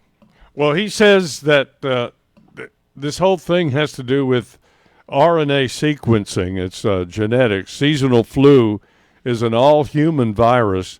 The DNA, RNA that make up the virus are recognized by the human immune system. That means your body has some immunity to it before it comes around each year, and you get immunity two ways: through exposure to a virus or by getting a flu shot. And the World Health Organization tracks this. So this is a pretty calming article that pretty much follows the thoughts from Dr. Tom Durrell that's in the Island Moon today. Well, I haven't seen that one, but basically, and they also the genetic strain or something initiated in an animal, and so sometimes they don't make the jump from an animal to a human, but somehow there's some mutation, and that's I don't know how far you've gotten down in the article, but that's what's kind of fascinating about it. Yeah, so your body, I mean, the reason it's caused such havoc, and it's kind of scary, is that you don't have a natural immunity to it until they can figure out how to go in there, and then it's depending on whether it mutates again. That's, they find the solution to this one, then if it mutates again, then they got to start over. So, well, they find out what those mutations they jump, especially if the thing is not doesn't kill somebody. If say this flu or whatever it is, that corona thing doesn't kill anybody, it jumps to another thing by mutating. So it can change over time like that. It's less virulent, but you have to chase it down. Yeah. But anyway. Well, I'm gonna post his letter. Yeah, it was an article from that Johns Hopkins University. So I mean, it's I would think it's got some credibility to it. Oh yeah, very much. And your press conference yesterday. Yeah. I thought you did a great job. You took all the points that Governor Abbott threw out there in his, and you went point by point, and I thought you were very calm and measured, and you did great. Well, it's a pretty simple order, and I'm a pretty simple guy, so it came out, I understood it. It's basically, it's kind of four things, is that, for goodness sakes, for the next 10 days, don't meet in groups over 10. because the whole way this thing is transferred, I mean, this little virus doesn't have legs, it doesn't have wings, it doesn't have, pogos on their shoes or feet or arms where they can climb up, your arm or your leg. I mean, it's transported either by sneezing or coughing or somebody shaking your hand after they've sneezed and, hadn't washed their hand and whatever. And so, the further distance apart you can keep yourself, the better you are from the potential exposure. So that's a pretty, that's a no-brainer. Stay with, keep groups small and stay your distance. That was order number one. Then, order number two, this one, the one that really is going to have probably a bigger impact on people than they realize, because it's a double whammy. One, it's a health and safety issue, and second, it's an economic impact, is that that basically you avoid eating and drinking at bars, restaurants, and food courts, visiting gyms, massage parlors, provided, however, that, drive-through, pickup, and delivery options, you can do that. So, we really need to crank it up and start, eating to go and making orders in the restaurants, because, I mean, you begin to affect their livelihoods, the waiters and the cooks and the folks in there. If they don't have people in there, they don't have a job. So we don't want to have a negative economic impact. So we're encouraging people to go call these restaurants, get the to-go orders, and these would be restaurants that sometimes normally, aren't in that business, but they do, they have the capability, and they've been very adaptable, and they've been very aggressive. So what we're doing at the city, particularly for downtown restaurants that have, you got to park on the street, we're hooding off the meters in front of those restaurants so that leaves that space open. So if you got a to-go order, you can call, come down there, pull up right in front of the restaurant, and, however they make the arrangements, either you just get out and go pick it up inside, or you call in and say, I'm here, and you tell them your name, and they bring you your order, and then you're gone. So we're trying to help them as much as we can. But that was order number two. Order number three was, and this will be a tough one for some people because they've got their loved ones and they've got friends in nursing homes, but the goal is safety and health. And so they don't want you going in visiting just on a casual visit. If you're going in there because you're providing critical care or assistance, that's one thing. That's an exemption. But if you're just going to see a loved one, don't for the next 2 weeks just go in there on a social visit, because you don't want to expose them to additional potential problems on top of what they're already experiencing. So you can't be going to visit people in nursing homes and retirement centers right now. And then the fourth one was, they're closing the schools. ISDs are pretty much shut down now for the next 2 weeks, but you can get specific dates on each school district from the ISDs. College and universities, the order, shuts down the classrooms, but the universities, they may let students stay on the campus because, they may be from out of state or out of town, and you don't want to be sending them into a worse area than they are. If they can just stay here and ride this thing out. Or some college campuses may decide, we're shutting this puppy down. Don't come back to campus until after this is over. But that's a decision by the universities, not the state. But the state, the governor's order does knock out classrooms. Now, you can also go, online and virtual classrooms and this sort of thing. So, but one thing, Jim, that we really need to make clear to people is that this is not a shelter in place. I mean, you've got the ability to get out, roam around town, do whatever you need to do. Just stay out of groups of 10 or more. You can go to the filling station. They're exempt. Grocery stores are exempt. Parks and banks are exempt, as long as you maintain the 10 or less congregating situation. You can still travel, but I certainly would not advise you to. One, because right now we have no confirmed cases. So chances are, if you travel anywhere, I mean, San Antonio or anywhere else, you're driving into an area that's got known cases. So why would you do that? But it's not, you're not restricted, but use some common sense. I mean, we can't make every decision for somebody, but it is not a shelter in place. You just don't have to go in your house and not be seen for 2 weeks. I think that's what the fear is, Mayor, Tyler. That's what I'm getting more of the vibe, like, because every time you've come out with a CDC guidelines, it's gotten narrower and narrower and narrower and narrower. And now you're at the point where which is the next thing. I mean, you can do that order of shelter in place. You could. In California, they just I think I just saw where they shut it down.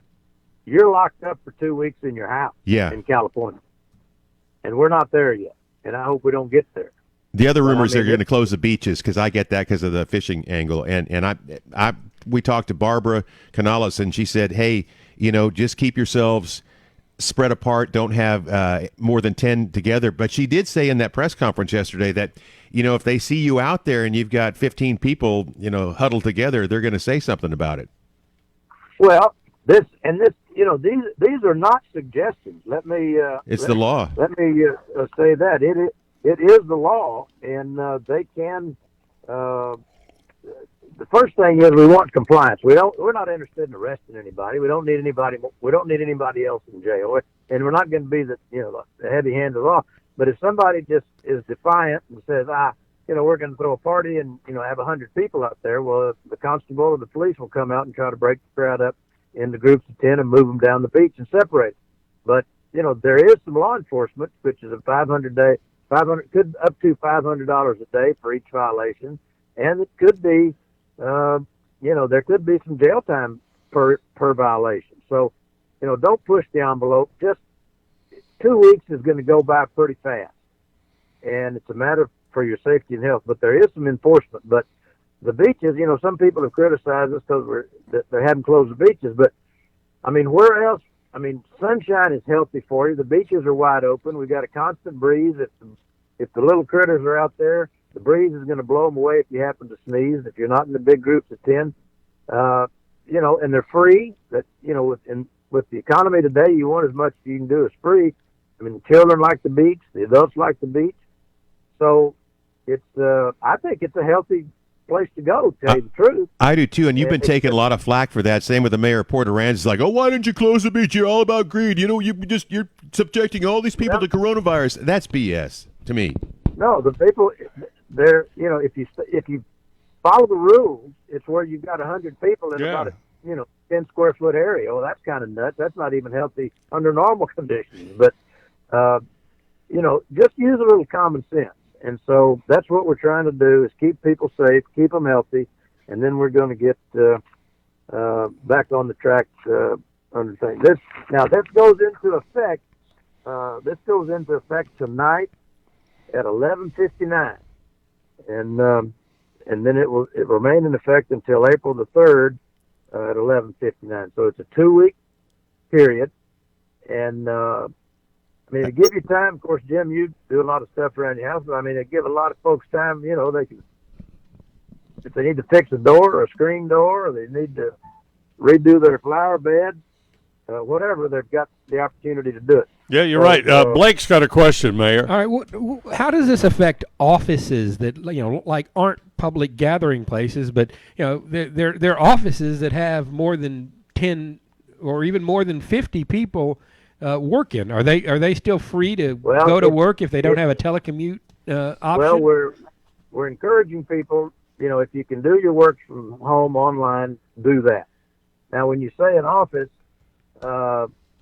most offices, they're not just one big room and you got 50 people in them. Some people, there may be an office that has 3 or 4 people in it, and they go down to another room down the hall. It's got 3 or 4 people in it. Now, or some of them have these big areas, where you've got 25, 30 people cube in these farm. cubicles. Yeah. But we're trying not to put anybody out of business or create an economic harm, but at the same time, they've got to use common sense. Some of them will be able to, online work at home. But there's some businesses you've got to go to work. It'd be hard for me to try to load a truck over the computer. You just can't do it. Yeah. So people have to work, but you can try to keep your groups down to 10. Be a little creative. There's half of them can come in the morning and half of them can come in the afternoon. We're going to have a challenge at City Hall. You say a group of 10. Well, you got 9 council members and the city manager. So if we're going to have a meeting, then we're going to have the city secretary, the city attorney, and everybody else in an off room somewhere else in the building. And we're just going to have to do it on that closed circuit TV and be able to communicate. But, that's 2 meetings. well, actually, yeah, I guess maybe 2 meetings. But you've just got to learn to adapt. People are pretty creative. We'll figure it out. Well, you just get the other council members to sit in the audience, and when they have something to say, they can come up to the podium. Hummel got up one time and came around and. Well, the council chambers is one unit because it's one room. So I mean, I would think that the 10 would apply whether you're at the city council table or at the now for spreading this out. Yeah, that's right. But the number 10, I mean, you're within a confined area within the city council chamber. So we'll figure something out. But it's businesses have to keep operating. But most businesses, like in my office, we've got 1 or 2 people per office, and that's not too bad. So, and then continue to do the things, wash your hands and this sort of thing. But we're going to get through this. And I was off yesterday in the press conference. I mentioned that what a wonderful visual picture this will be. Is that if we can get past this, that this thing is over. The deadline of this 2-week period is over the week before Easter. And I said, man, what more of a symbolic gesture of, renewed life and hope than Easter. And if we can get past this thing coming right on the threshold of Easter, I mean, that would be wonderful. Yeah, it would. This sort of flies in the face of your emergency management team where you guys would meet during hurricanes. So you can't even get your emergency management team together because of the restrictions on the number of people to gather. As a matter of fact, I'm headed to an emergency management meeting right now this morning. We've been having one every morning. We're keeping it under 10 in the conference room, and so if we get more than 10, we'll go to put some other people in a side room somewhere else. No, it impacts everybody, and we've got to, if we're going to ask somebody to do it, we got to do it. We can't fudge on the law and then expect the public to follow it. So we've got to abide by it too. Yeah. Well, we appreciate the time. We're all pretty creative. I mean, just look what you're doing. I mean, you retired. Probably you're driving you crazy sitting home after you got all your flower beds looking beautiful. So you said, Blake, we got to do something. We got to get back on the air. And lo and behold, here you are. Yeah. I mean, it's great. People are creative. Mayor, I just really, really appreciate it. Thank you for being as accessible as you've been. It's a time for level-headedness, and it's a time for transparency, and it's a time for common sense and calm leadership, and you certainly have demonstrated all of that. Well, we're trying to do it. I mean, I've been through some circumstances where you just got to remain calm, and I've learned a long time ago in my life that you've got 24 hours a day, and if you use 3 or 4 or 5 of those hours worrying about something, you haven't accomplished anything. Worrying doesn't change anything. No. So why waste time worrying? You just got to try to figure something out. As a matter of fact, I was talking to the judge, Canales, and I said, now, Judge, you do understand if we go to this 10 in group gatherings, I said, you and I cannot have our families over for Sunday lunch. I said, there's more than 10 of us. So we're going to have to eat at different places in the house, or we're going to have them come over in shifts because, with 12 grandkids, and then you add their moms and dads, I mean, it may actually save me some money, so I don't have to take them out to eat every Sunday. But, I love family. I love being together, but this is going to put a crunch on, big family gatherings for a while. But we'll get over it, and we'll be better for it. Yeah. All right, Mayor. I'll let you get to your meeting. I'm headed to my EOC meeting now. Talk to you later. Thank you. Thanks. Mayor Joe McComb, it's really incredible that we have been able to get as many local officials on as we have this week. Yeah, he's been great. Barbara Canales has been great. Yes. All the access and the leadership they've shown, I would really appreciate that. And I've seen both of them taking hits from people that say they're doing this for money, like they didn't shut the beaches down because they want us they're money grubbing SOBs. That is just so wrong. That's like that's like that guy that has that water softener business and wanted me to voice that commercial about tired of swamp water coming to your home. There was never one case of that. Yeah. You don't beat up on some and Blake, what did I tell you back in 96? I want a place I want a program that allows city council people and people that are involved in the government to explain what it is they're doing without people picking up the meme back then of get a rope.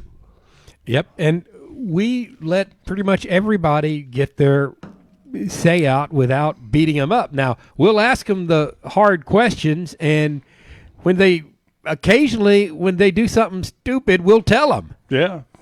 But we're not ugly about it. Well, look at the mayor. He could be sitting at home, playing with the grandkids. He doesn't have to do this. Why sit there and put up with the headaches? Well, he has to do it, doesn't he? I mean, look at the way they beat on him for not closing the beaches, for crying out loud. No, I know. That's why I say that's why I appreciate him doing this, because like he's not, he's a public servant. And my God, give him some credit for having the calmness and the leadership that he's had. But I just saw them reaming on him. And one of the, I guess it was an online publication that has some credibility. They just let he and the mayor of Port Aransas just have it. I don't think that online publication had any credibility. Yeah, well, I mean, they have quite a few followers, but yeah, it's... Well, they're all that, set people on fire. Conspiracy bunch. Yeah, because it's anonymity. That does nobody any good. No. You need to do that. Lord, grant me the serenity to accept the things I cannot change, courage to change the things I can, and the wisdom to know the difference. Please. Amen.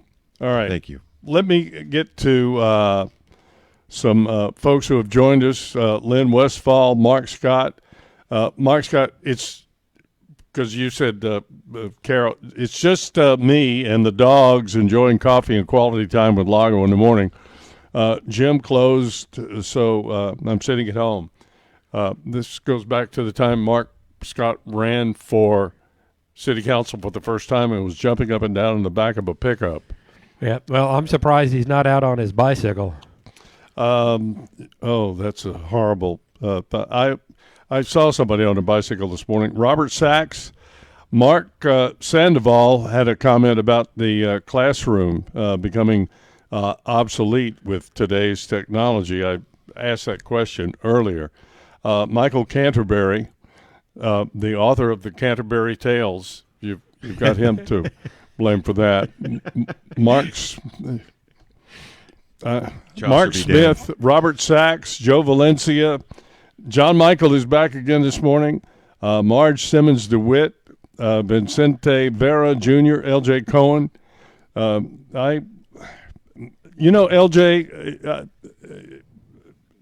I really miss you.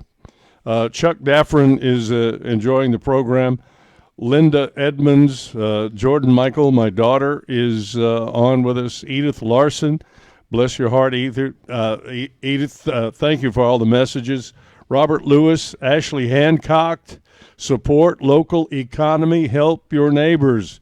It has to start at home. It must. My old friend Stan Bryant is with us this morning. Christina Holmes West, Miles Clay Herndon. And Edith reminded me the church's pantries are a great way to give, and they help local people. William Quinton.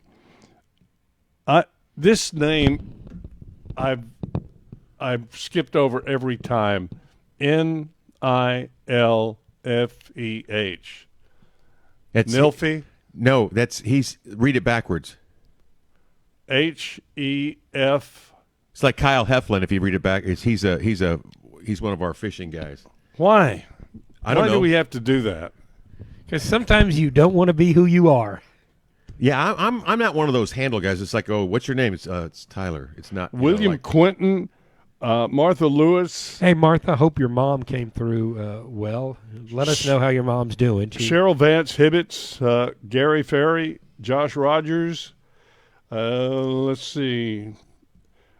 John Michael says, McCole, Joe McComb is a cool hand. He really is. Shane Zollicoffer and Monica Ledesma, thank you for being here. I think I came across a picture, and we were talking about this the other night with when we were at the yacht club having fried nail guy. Pamela found some pictures of Dan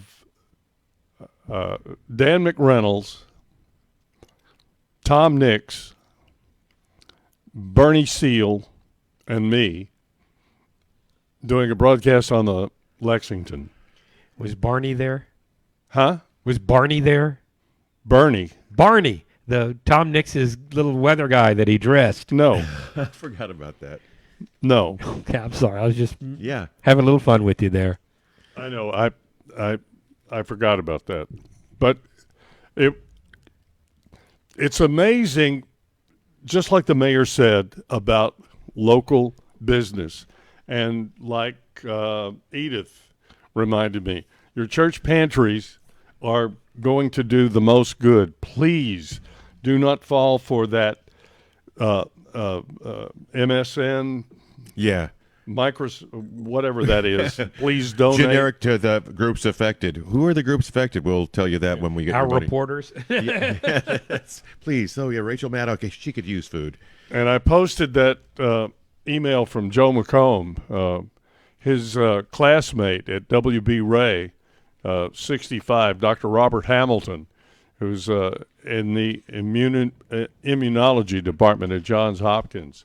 And he does a really terrific job of talking about the same thing I was talking about yesterday about the swine flu and the all these other bird flu things. And that you got we've been the through. RNA and all that kind of sequencing.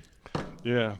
It just so happens that this particular mutated animal virus changed itself in such a way that it causes great damage to human lungs.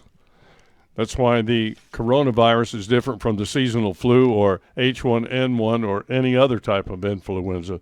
It's sort of slippery, and it's a lung eater, and it's already mutated again, so that now we have two strains to deal with, strain S and strain L, which makes it twice as hard to develop a vaccine, and it's kind of hard to find a tool in the shed.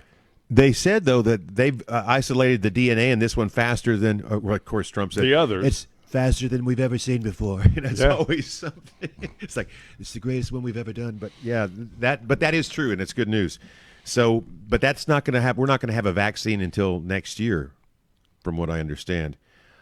So, That's according to the federales, right? Yeah. Yeah. We've got, I see who else. Jerry Book has joined us. So has Sara Snowden Middleton. She's going to be our guest coming up in a few minutes, talking about, they closed the gyms. I live like Mark Scott was doing, like the gyms closed. Where do we go now? Yeah. You want to get exercise, but I'm not a runner. I got an issue with the foot, and I can't jog. I'm not a jogger. I'll walk, but free stuff like that. I like going to the club, working out, having a rowing machine. Hold on. I'm sorry. I did it again. Dang. Stop. Is that mine or yours? That's you, Lago. That's Your you. computer is blaring something. Okay. How about that? That works. That fixed it. God, I'm sorry. No, it's all right. That's why they call it beta test broadcast with Lago in the That's morning. going to go away here. I'm going to do a new slide here this weekend. And there's Brud Jones. Hi, Brud. How are you? And we've got Sarah whenever y'all are ready. Should we fire her up? Yeah. Okay. Go ahead, Tyler. We talked about the gyms being closed, and on the line with us now is my buddy of, I don't know, how long have I known you, Sarah? 10, 15 years, something like that? Forever. Yeah, well, I remember when you didn't work out. And now... I remember when you didn't work out either. Oh. I've always worked out. I just didn't work out right. No, I just count on it working out in the end. By work out, you mean laying at home and eating bonbons. No, Sarah was... you weren't known as an exercise queen, but now this woman... I see your posts on Instagram. you did how many burpees in one day? And explain. Lago didn't know what a burpee is.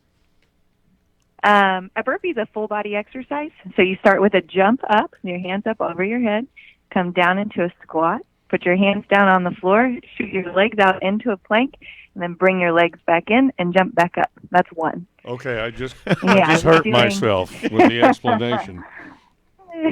And how I did 100 of them a day with the intention of doing them for 30 days. Yeah, it was a Kines student who just did a study, and it adjusted his posture, which I thought was very interesting.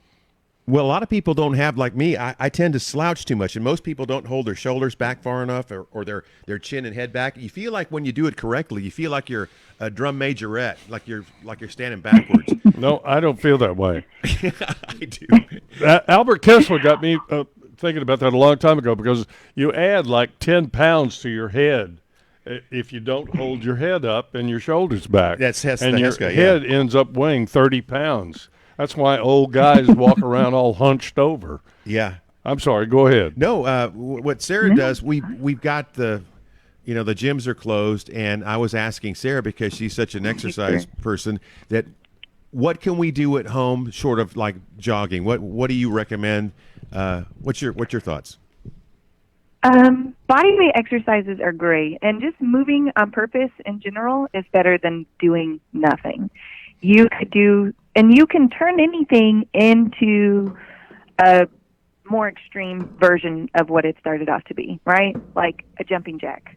Jumping jacks are pretty simple. You can either step them out, you can jump them out, or you could do a super jack, and you can change its level of exercise completely. Same thing with a push-up. I think we were talking about this yesterday, right, Tyler? Yes. You said you're doing push-ups to work on your back. Well, you can change the incline of it.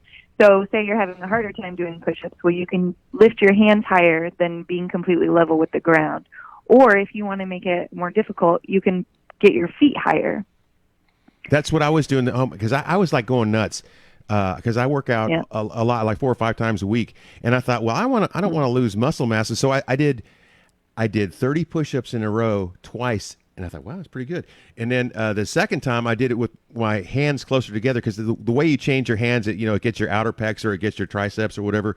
And man, right. and then if you want to do it harder, like you said, you can put your feet on the couch if you're really rocking it. But I was wondering what, besides, taking 2 chairs together and doing dips like that, that's good if you want to exercise that. But what do you do for your back if you don't have a barbell? 2 chairs. Wait Wait just a second. Wait just a second. Stable. I would hate to see you falling between the two of them. Hold on. You can use the edge of the couch. Yes, sir. The exercise, the purposeful, and one of the side effects of doing the exercise is it helps you build up your immune system. Yes, 100%. 100%. That's right. So I agree with you 100%. Yeah. Is that better? But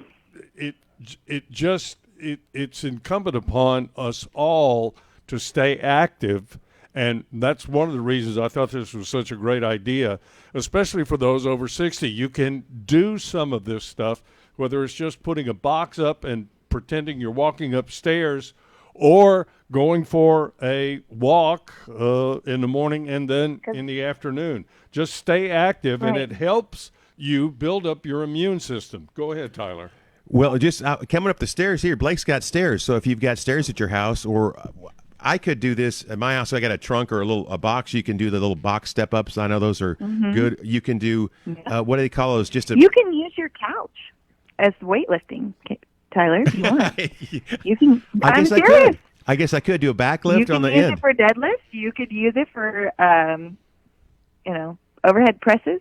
You could use it for maybe not my couch. Maybe a lot of recliner. Yeah, no.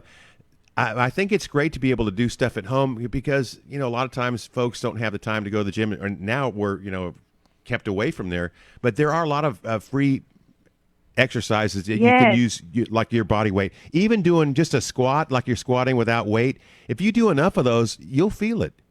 You will definitely feel it. Oh, for sure. It doesn't matter what fitness level you're at. If you did 100 squats, you would feel it the next day, I promise. I know. It's like when we go, if you go pick up weeds in the yard, for some reason, bending over that much, your hamstrings will be sore. It's like we found that out during the Big Show cleanup a long time ago. You find out what shape your hammies are in. But I noticed there's things online you were talking about where maybe some of these folks, these fitness coaches or whatever folks that are doing Camp Gladiator are holding like virtual classes. Yes, well, I know locally, a lot of the Camp Gladiator coaches are doing their online classes. You either might have to be friends with them on social media or follow them to get these. I know that Gold's Gym has an app that they utilize, and they're offering free services through that app. You can download it now.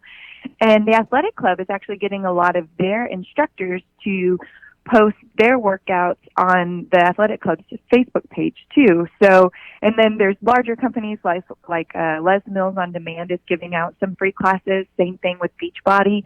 I can send you guys some links too, because there's just a ton of stuff out there right now, which is everybody should be completely grateful for, because a lot of these programs are really expensive. And now they're being offered, at little cost or at no cost, so you can do these exercises at home. How much time do you think, just say you're starting out, what would be an appropriate amount of time to be spent doing, say, walking or jogging or some of these?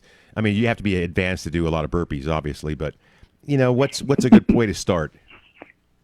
I would say 20 to 30 minutes every day, even if you're just walking. My husband's grandmother just had knee surgery not that long ago, and she was told to walk 15 minutes every day, and she walked for 20 up and down her front porch for 20 minutes. Doesn't sound very exciting, but it helped her lose some weight. It helped her get her mobility back in her knee, and she was just utilizing what she had. I have that app on my phone, the Samsung. It tracks how far you walk. And that's really helpful. I take the dog, and I have a couple of runs. I'll take Barron for if it's cool enough. I take him over to the Oso Park Preserve, and it's a 2-mile thing over there. Over here around my neighborhood, it's about 1.02. And then at the end of the day, if you look at your you've traipsed all over the place. And it really helps. A lot of these, whether it's a Fitbit or some of these other apps, have ways to create groups within your friend and family, and it transmits how many steps per day you've done. I know my daughter Amanda, I think, has a Fitbit, and when she was in Washington working to and from work every day, she was like number one in the family. So you can compete and you keep yourself. Because she walked like 30 minutes to work and back every day. Right. It it's a moved great her right to example the top of of the list. distancing, right? But still getting together. No, it's good. I Walk see together, Emma Mathis is but not together. Our friend Emma Mathis is a very fit person. She says some city parks have fitness calisthenics stations along the walking trails. I would carry some wipes before I used those. Yeah. I know Portland does. The city of Portland, they have a great one at a few of their parks. Oh, yeah? Are you sequestered at the ranch? I am. You I are. am. So how long are you there for? The duration? No. We'll be back Sunday. So it is nice, though, because nobody out here realizes there's anything going on because there's nobody out here. That is the beauty of that. Her husband, Nate, is a longtime friend of mine. Nate was a rock star fisherman, surf fisherman. He was also a student of Dr. McKee. So that's how I've known Nate for since 1999 or something like that. And today is both their birthdays. Yes. Oh, it is. Happy birthday. Yeah. So what's Nathan Nate doing for his 40. birthday? I'm not sure how old Dr. McKee is. McKee is 73. So yep, Nathan's 40 today. Really? Happy 40. Where is he? Is he with you or is he off somewhere? No, he's asleep. Boy. I thought you'd wake him up with black balloons and just slap the hell out of him. Why not? I'm going to hear that song when I go home. No. All right. We just want to encourage everybody to stay active during this. Yes, and Tyler, I'll send you some of those links so that way anybody who's listening today can figure out what their favorite free app is, or online video, or Facebook group, or anything like that they want to attend, maybe you can share it with your listeners later on. Right. We sure will. Thank you so much, Sarah. Appreciate it. You guys have fun and yeah, it was great talking to y'all. Hug those kids. And we will post that. I will. Yeah, we will post that list on the same Facebook fan page where you're listening to this live stream. There you have it. I appreciate it very much. Let's see. Jerry Book is with us this morning. Good hearing you guys again. It's good to hear from you, Jerry. Martha Lewis, baking banana bread now. Can't wait until I bring you guys a cake. I'm ready for that. Jake Lawrence. A.K.A. Amanda Farenthold. I beg your pardon? Jake, that's Amanda's boyfriend. Amanda doesn't have a Facebook account. So Brud Jones joined us. We'll Kelly have to Thorson, get him on. Yeah. Sharon Custer Sedgwick. How are you? Gosh, I haven't seen you in a long time, Sharon. Oggs is back. Jacob Oggs. David Pauline. And Michael Miller. I've been swapping texts with Michael. Stephen Lewis and Jim Lavelle is with us this morning. He's replete with eggs again. And replete with eggs. Did he get enough? He said he did, because I had more I could offer, but he said no, 2 dozen's fine. Oh. You scored big on the eggs, Tyler. I may be knocking on your door. I'll be your egg guy, okay? I'll just have to cover myself in hand sanitizer and just make a run in there. I'm telling you, I'm thinking about getting some chickens. I am too. My daughter's friend, Liz, posted some pictures on the Instagram of the little chicks that she just hatched. They're wonderful. I remember back when I was growing up, they would offer those for Easter, and they dye them different colors. Remember that? Maybe not. The chicks. The chicks. Yeah, they dye them different colors. I always it made me uncomfortable. I'm okay with the eggs, but when you start doing that, yeah, the chicks. I know. It's.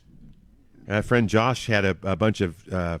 He had some wayward chicken. What's those? What's the breed that has they're kind of smaller, that has the blue eggs, or Ronco or whatever? They're something. Banny. Like.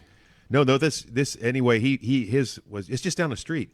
They had a bunch of eggs that this thing was laying, and now all my friends who have chickens. They're busy laying eggs.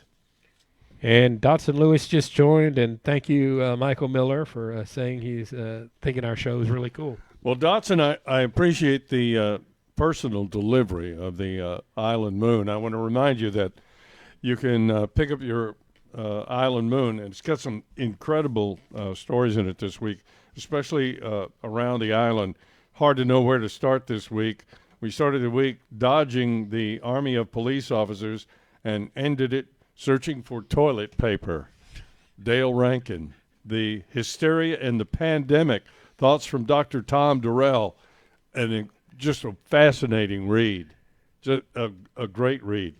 You've got the Island Strategic Action Committee getting new members, the PIPOA electing 2 board members, the island streets that are scheduled to repair, and the by the numbers local school districts. Dale brought this up yesterday. You see that?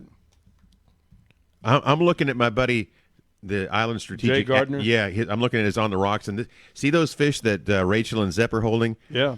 A couple of those ended up in the Friday fish fry. That's why I'm saying I'm not having to feed myself because of guys like this and Charlie Gola. That the Texas Comptroller's Office this week released budget numbers for school districts across the state for the year 2019, and the district market value of property taxable is incredible. And we brought this up yesterday. The what is it? Is it Gregory Portland? Yeah. Yeah. You want to go into that, Blake? He knows more about that than I do. They're getting that money that doesn't go to Robin Hood. Yeah, because a lot of the refineries and industry type stuff that's going in the Portland area, there on La Quinta Channel and the Exxon Sabic plant, they, rather than taxing them, they enter these tax abatement agreements where they make payments in lieu of taxes. So those don't count as tax money for Robin Hood. So they get all of this money that doesn't count toward Robin Hood. So it's Gregory Portland is probably now one of the richest school districts in the state, certainly on a per pupil basis. So they're really doing a good job there, and that's something we were talking about when all the Port Aransas people were complaining about the stuff they were going to do on Harbor Island. Well, They could have got a ton of money for their schools if they go into one of those agreements. They're going to bump Plano out of the top spot. Yeah, top spot. Yeah, that the deal with the Robin Hood, especially with Port Aransas schools, because they have such a high tax on them, and they don't realize the benefit as much. Yep. Roadkill Willie says HEB delivered eggs to my house along with a few other items. Did it take 2 weeks? 2 days to get it, Willie, or was it like yesterday? We'll find it out. Yeah, Randy. I'm thinking I'm going to start doing at least the pickup at HEB too. As I was walking around HEB yesterday, I like picking out my own vegetables and my meat. Yeah, well, that's always. I just do.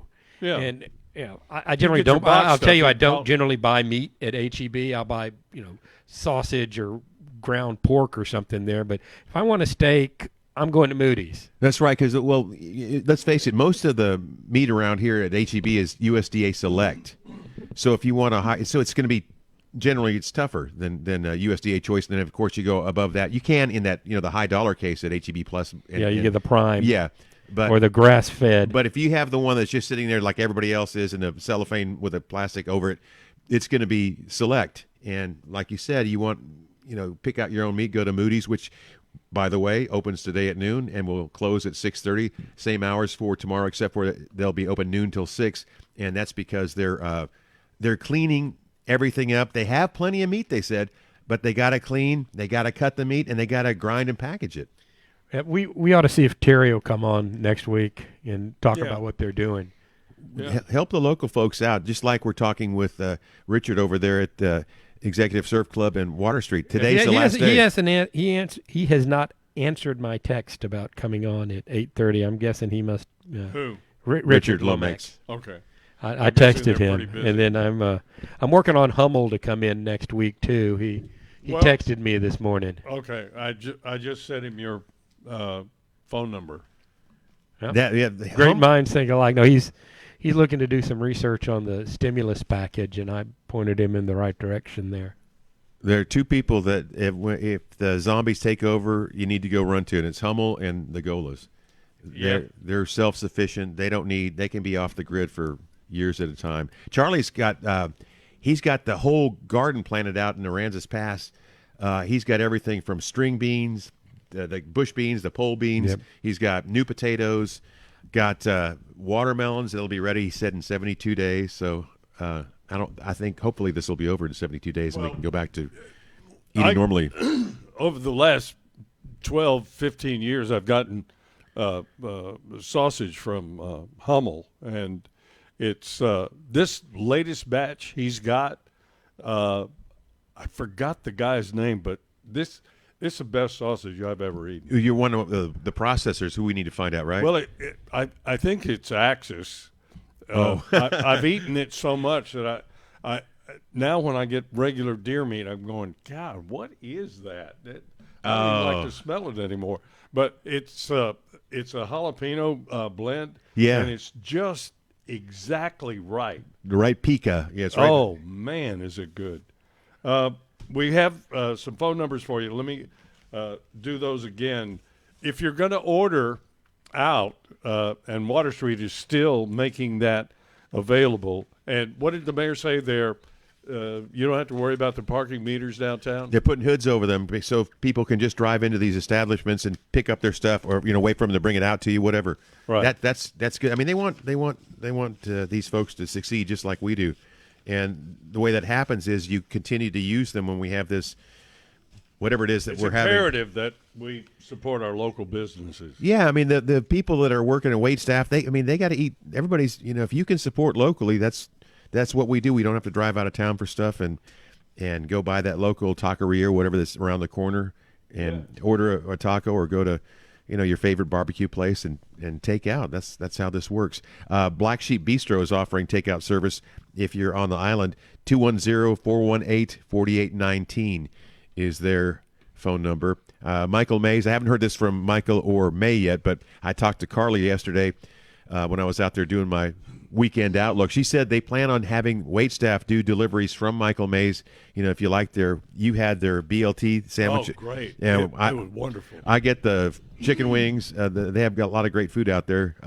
I'll try to give them a call later and post on the website when I find out about that. The number for Water Street is 881-9448.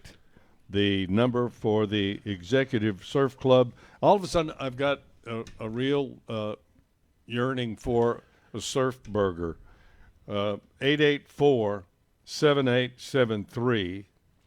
And the City-County Health Department number, if you think you have symptoms of the Wuhan flu, 361-826-7200. Now, online, Jerry is reporting that his Debbie tried to get curbside from their HEB, and the first available pickup was the 30th. Wow. Now, I just logged on when I saw that, and for the HEB that I shop at, first available curbside or delivery is Tuesday. Hey, Roadkill, Willie, how did you pull some strings with somebody down? He lives over Delmar, so he got his delivered from probably, what's the closest one? The blue one there on Alameda. Yeah. Yeah. Alameda and Glazebrook. I'll find out, Willie. Let us know how you got, or maybe he ordered 4 days ago. That could have been too. I don't know. Yesterday, the governor of California told California residents to leave home only when necessary. And California has the 5th largest economy in the world. That's why I was asking the mayor about that, because the biggest fear everybody has is the shelter in place. And, like I said, every time that he and Barbara have come on and explained things like, well, we're going from this is exactly the way that the deal went down with them having to cancel the CCA banquet, which would have been last night. I was kind of worried because, look, these places like Austin and San Antonio are going like, hey, we're going to not have places where you have 2,000 people gather. Then it went down to 1,000. Then it went down to 500. Now it's down to 50. And now we're basically down to 10. So, the judge's family and Joe McComb's can't meet on Sunday for dinner because it got more than 10. So that's my concern was we'll have a shelter in place. It's not there yet. Could get there. I sure hope not. But, that remains to be seen. The coronavirus death toll in Italy has surpassed China's. I brought that up a couple of days ago. And U.S. cases have gone past 10,000. Domino's is planning to hire about 10,000 workers to keep up with the increased demand. I guess we ought to call the Danes and find out about that. Miami-Dade County, Florida, closed all the beaches, parks, and non-essential businesses. Now, remember, our beaches are different. The Florida beaches are more crowded. And they don't have cars on the beach, and it's just there's less places. You're more congested just because of the way they set you up. That's why Cameron County, the Trevino, the judge down there, they shut them down. All the county parks, even the access roads, you still have those places where where you have access by the hotels, but it's a different situation at South Padre. They also have a lot more Mexican nationals and kids from out of town, out of states that are working there, and they're gathered up in one spot. But I've talked to the folks here. As long as we maintain the right separation, the mayor said earlier, we're not going to fine you, but they can fine you if you go against the law. This deal about what you have to do is it's law. They don't want to put you in jail certainly, but they can fine you. So don't stick your tongue out and snap at them. Just have fun at the beach, but maintain that no more than 10 in one area, and don't pack up and sit around a campfire with 15 or 20 people. Even though that's fun, we want to keep the beaches open as long as possible. Seashore, they have the visitor center closed for the corona scare stuff, but everything else is in place. You still have camping. They have the bathroom clean, and I don't think you can steal the toilet paper from them because of those long industrial rolls, but that's a good place to be. The winds are going to be kind of lousy out there for this weekend when this front comes through. Northeast at 15 to 25 sometimes can put water near the dunes, so keep that in mind if you plan on camping. And that front is probably between 5 and 6 is what my weather app is saying. Okay, so evening. Yeah, we have a chance of showers today, mostly for the afternoon, and then tonight it gets down to 61. Tomorrow we have a 60% chance of showers, and those northeast winds at 15 to 25, and a high of about 69. So I guess if you plan on mowing the lawn or mulching, you ought to do it before about 5 or 6, like as Blake was alluding to. Yeah, get that fertilizer down. That's right. Is it time to? Which one do we put out, Lago? Is it the spring weed and feed, or it is the? It's the thing that weed and feed. The one that encourages still the roots, or is this one more? I'm trying to think of the word. Like more nitrogen for the grass part. Well, no, it we're the airborne seeds that float around everywhere. It'll keep them from sprouting. Pre-emergent. Thank you. That's it. Okay. Yeah.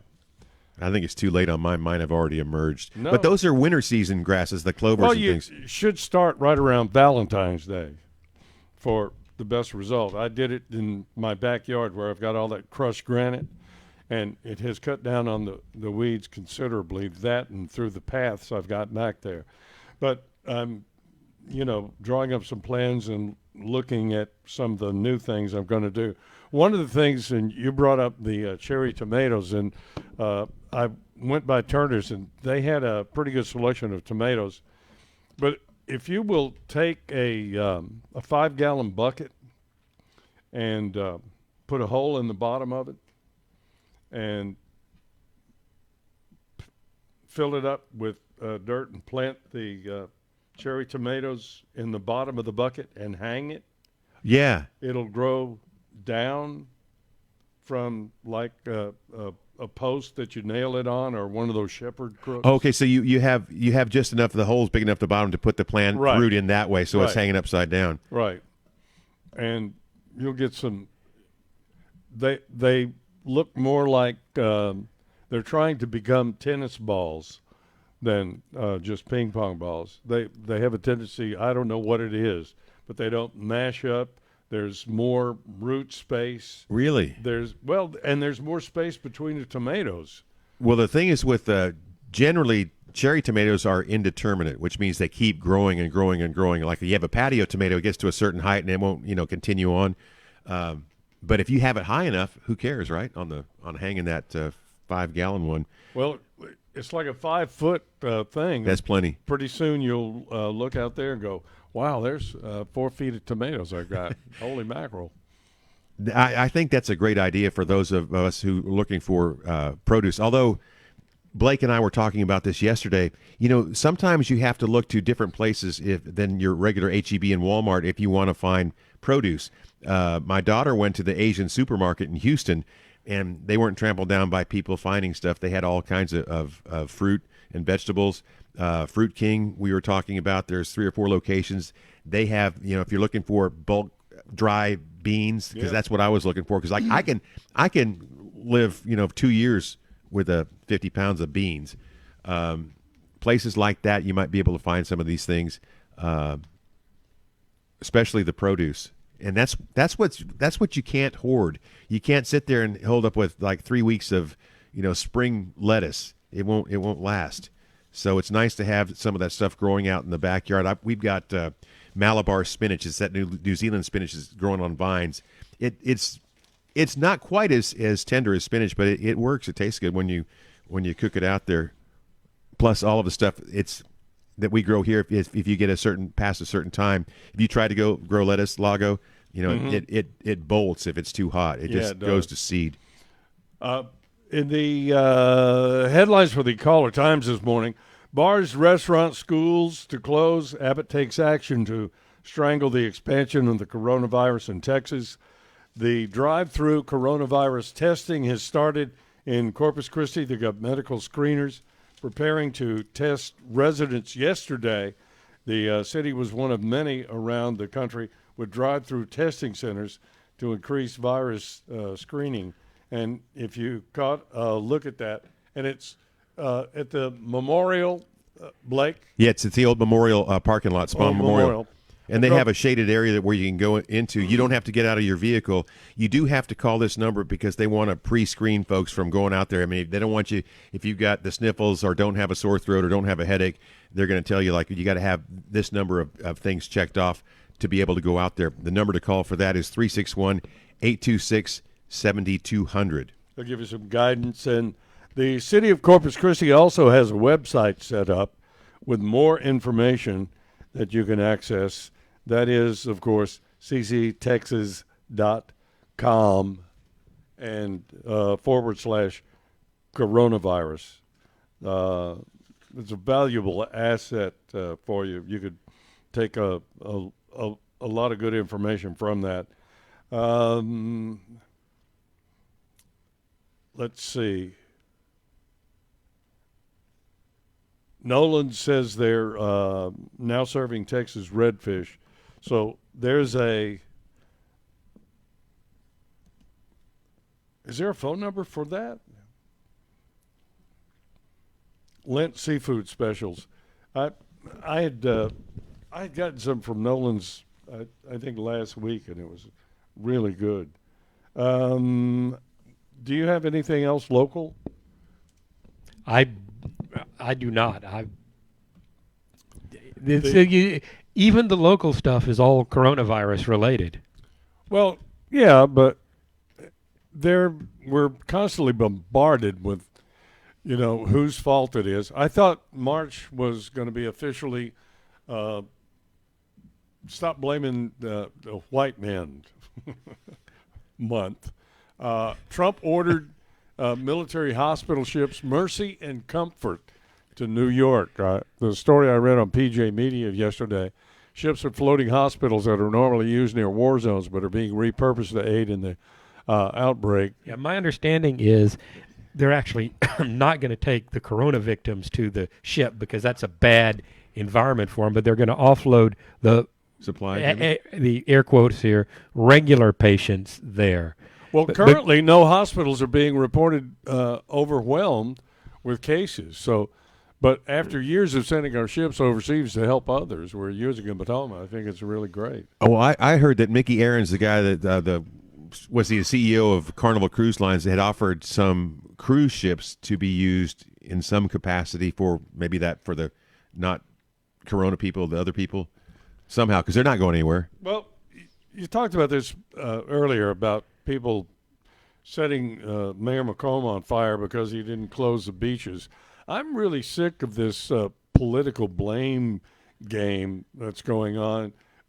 We need to focus on what needs to be done right now, and you can play that game later. Well, I still can't get out of my head whenever something new comes up with what the government or the press is saying about this is, how would this be different if Obama was still president? And I don't think it would be as scare tactic as it is now. I just don't. I don't either.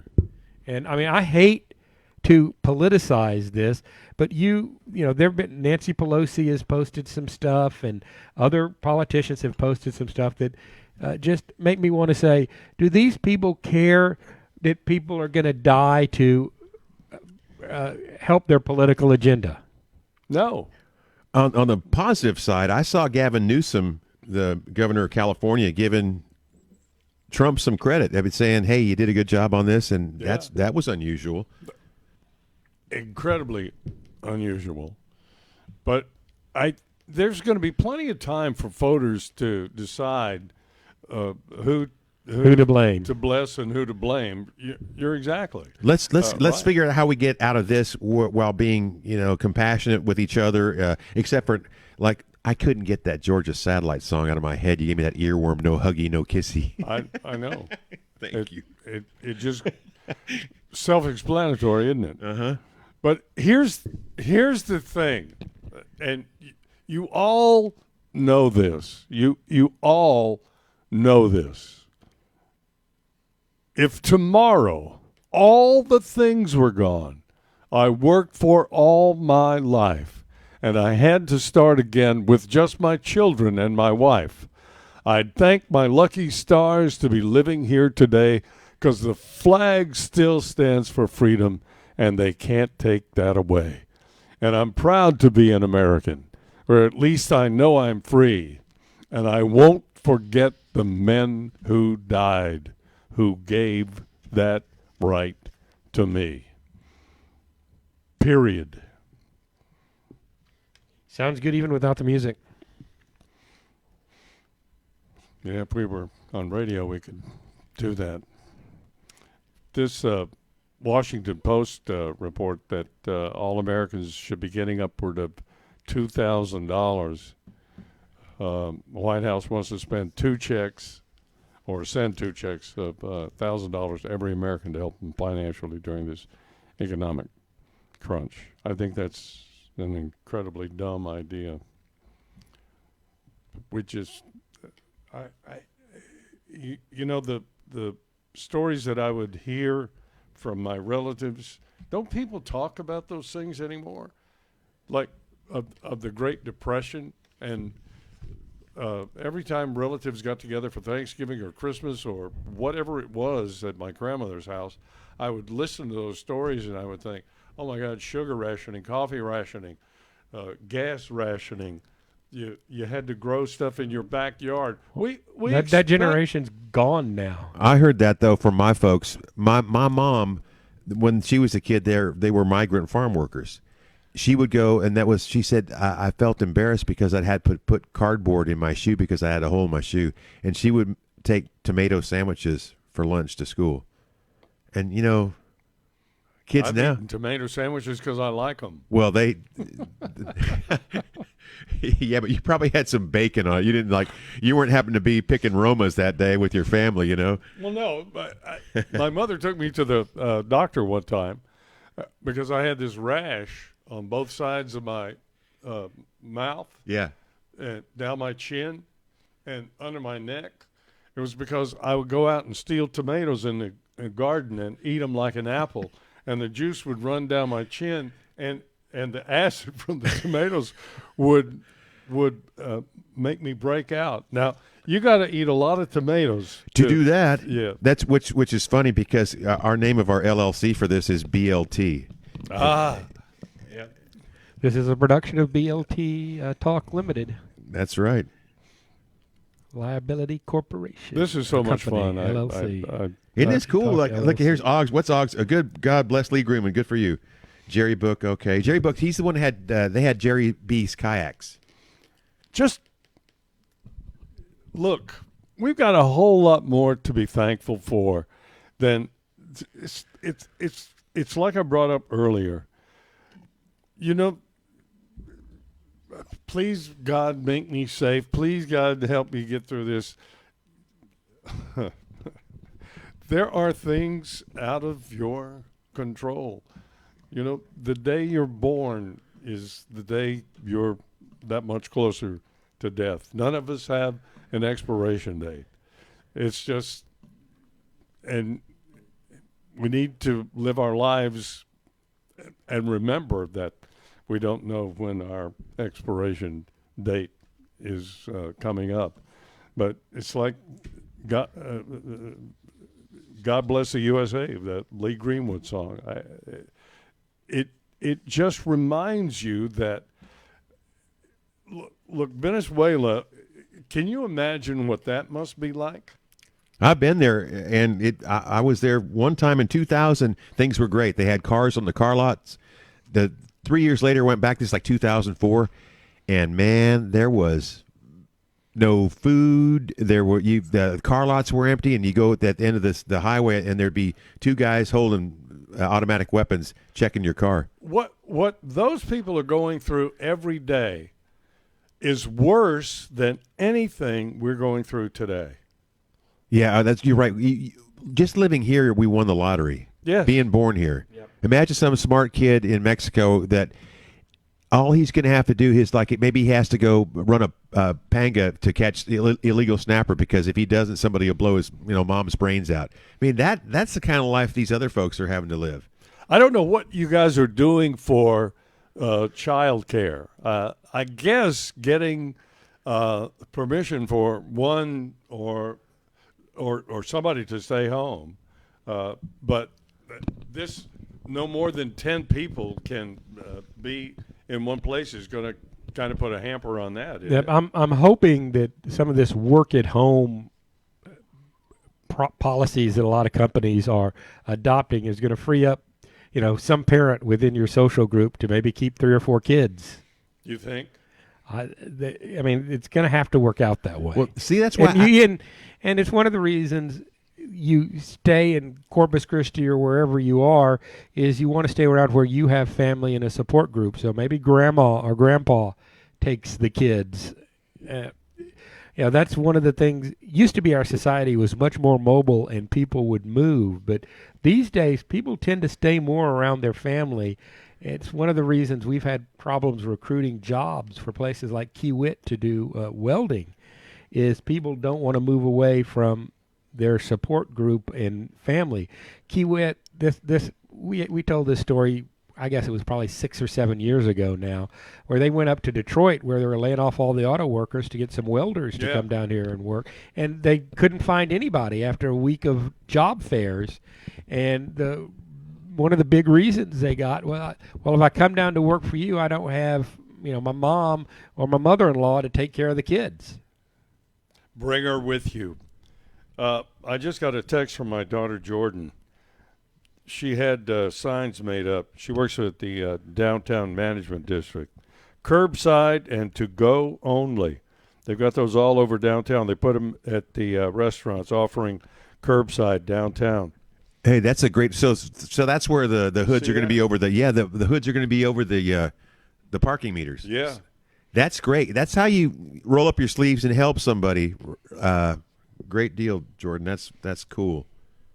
And if you want to find out who's open downtown, it's marinaarts.com, and you'll find it's downtown-business-open-during-COVID-19. Yeah.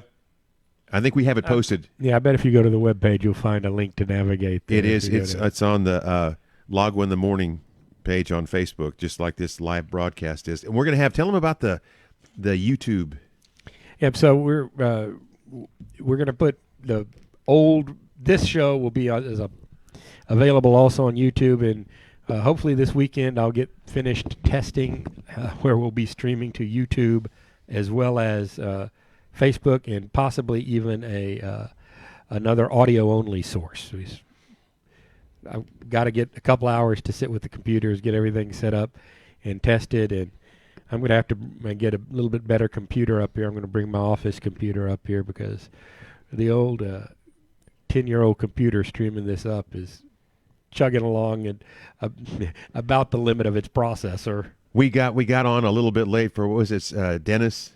The other day we actually were here. We've been here since 5:30, and my computer froze up and we had to reboot. Oh no, Lago had to go get his hearing aids, and we came back and he's like, "Why don't you reboot?" He says, I did a long time ago, and it popped on about a minute late. But anyway, that's what we're dealing with. It's sort of like a garage, like Wayne's World. We're broadcasting from Blake's sumptuous rumpus room, but Blake's this thing is, if we had a webcam here, you'd see.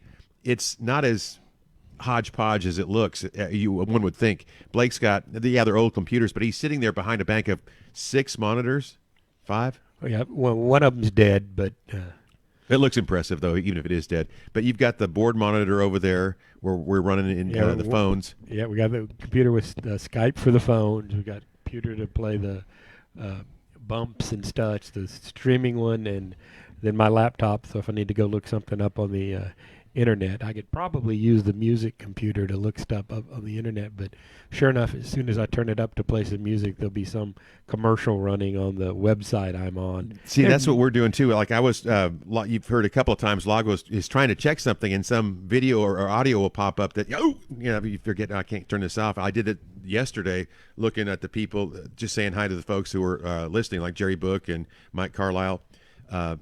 but if my audio's on, I'm going to pick up the show 20 seconds later. So we're trying to work all this stuff out, and I think we explained before why we don't have the bumper music like Addicted to Love, because if this goes on a certain format, we can't play copyrighted music, even though we're only playing a snippet of it. So we're it's a learning experience for us, but we're getting better at it. Yeah, as we go to an actual pre-recorded podcast, they're much stricter with music on podcasts than they are on live streams. It's different rules for the copyright. Yeah, the copyright set. That's how their composers get BMI ASCAP is what it's called in CSAC, and that's how Billy Joel makes money for Just the Way You Are is by how many plays it gets.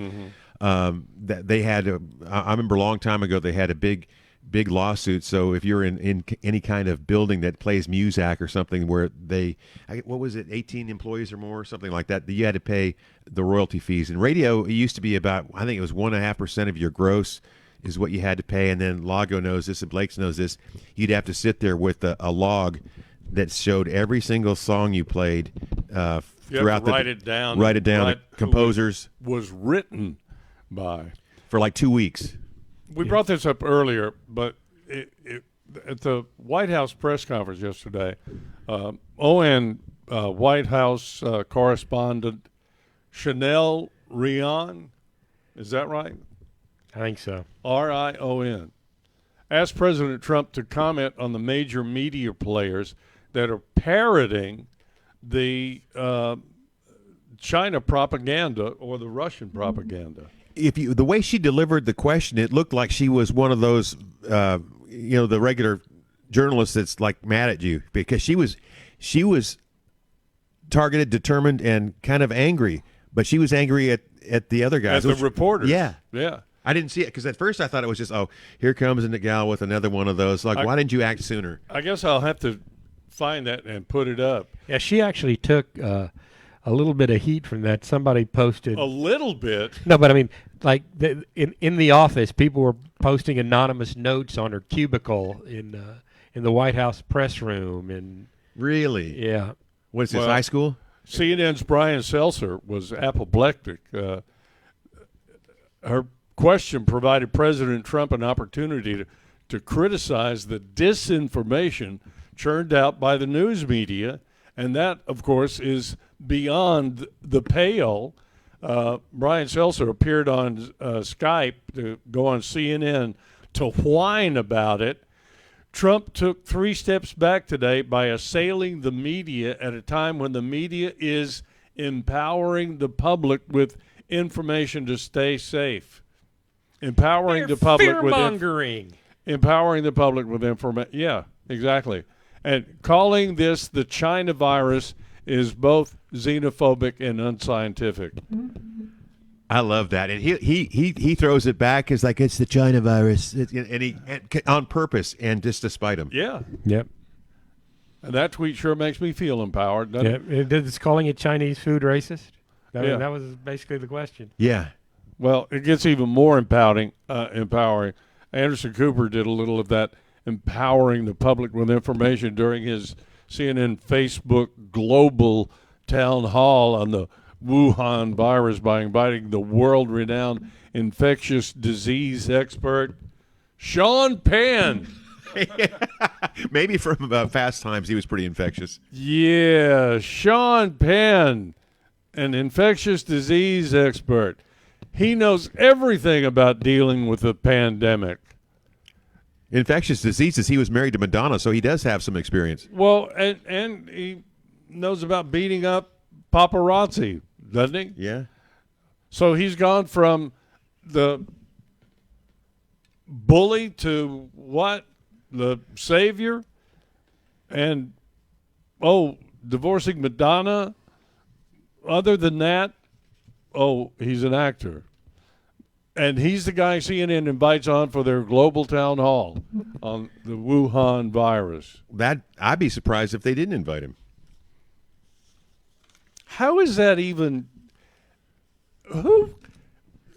It's time to load all those people up, and especially the White House press corps.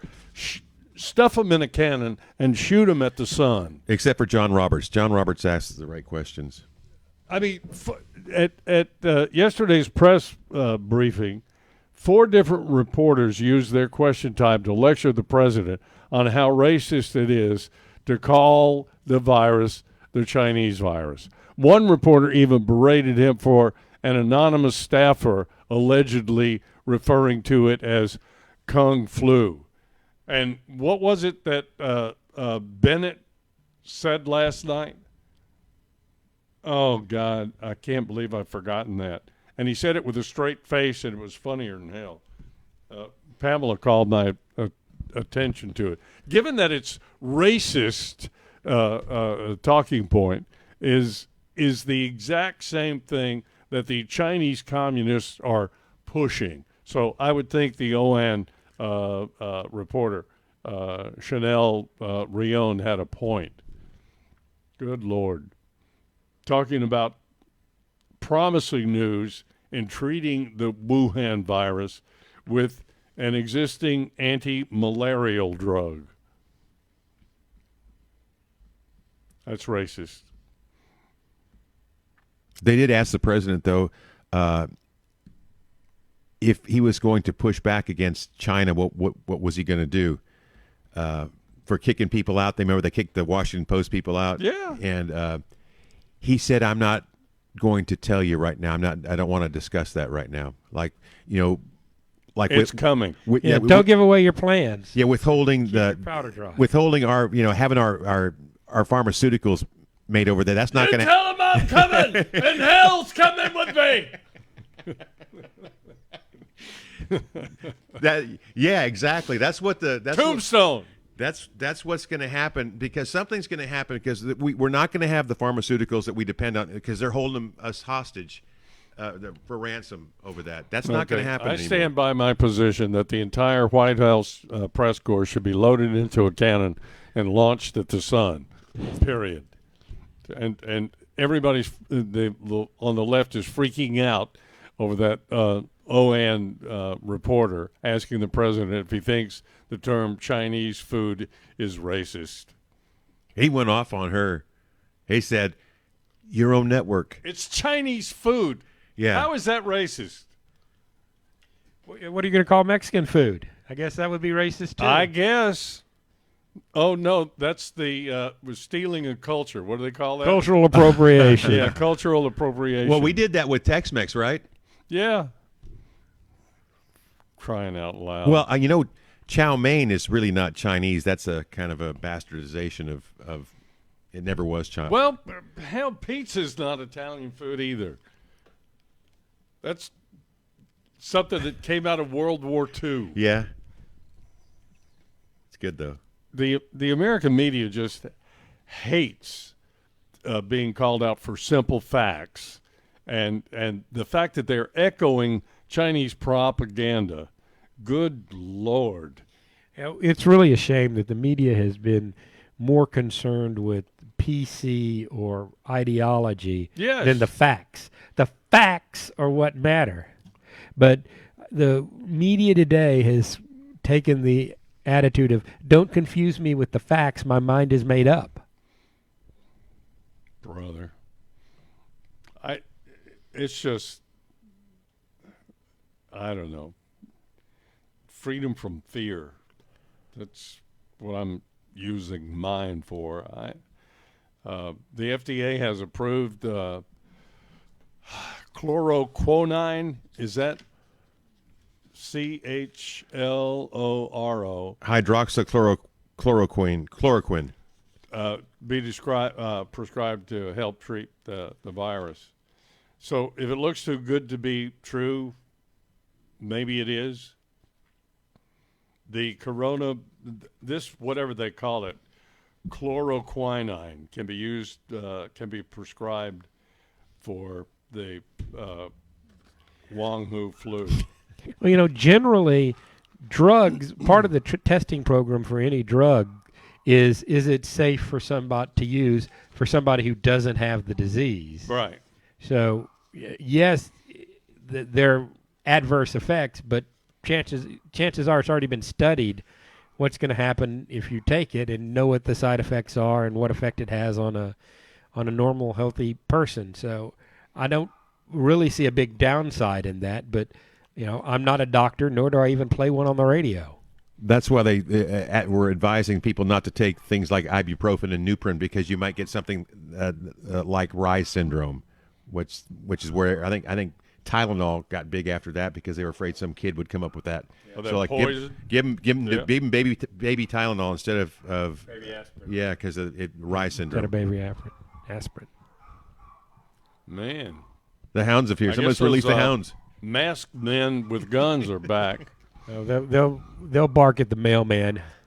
Your mail comes earlier than mine. I'm in the low rent neighborhood though. Yeah, my mail doesn't get here till the afternoon. Well, I can only remind you, yea, though I walk through the valley of the shadow of death, I fear no evil, for thou art with me, thy rod and thy staff, they comfort me. Live, pray, be careful, and enjoy your life, because FDR was correct. The only thing we have to fear is fear itself. And it's a strong emotion. And that's, what's kept the Democrats in power for some time now, because, it's not facts. And it helps with the orange man, bad man narrative. So here we are in the throes of, well, gosh, my lifestyle just got a bit difficult. What am I going to do? I'm continually reminding myself that I'm not a snowflake, and I'm going to make it through this as well. It feels funny not to know that we're going to be on tomorrow. Well, it's Saturday. We've got. But you feel like we're in a siege, so you should, right? Yeah. Well, you're going to be up here. Mentality. You're going to be up here with Dr. Silverman Saturday, aren't you? Recording a podcast. Either that or later this afternoon. By the way, he said he got 30 minutes of him. Yeah, I sent him another one. You did? Yeah. Okay. I don't know what happened because you saved it as a WAV file, which I'm glad you did, because I was able to recompress it as a MP3, and apparently the first compression went weird or something. I just compressed it and didn't listen to it. I recompressed it and kind of thumbed through it and at various points make sure he was still talking, and it worked. So it ought to be working. And I'm sorry that took so long, Greg. It's not been a good week for me with my sister and. Yeah, I'm really surprised you were stumped on some of the technology stuff. For him, yeah. I was, you're, as far as I was concerned, the master, the guru.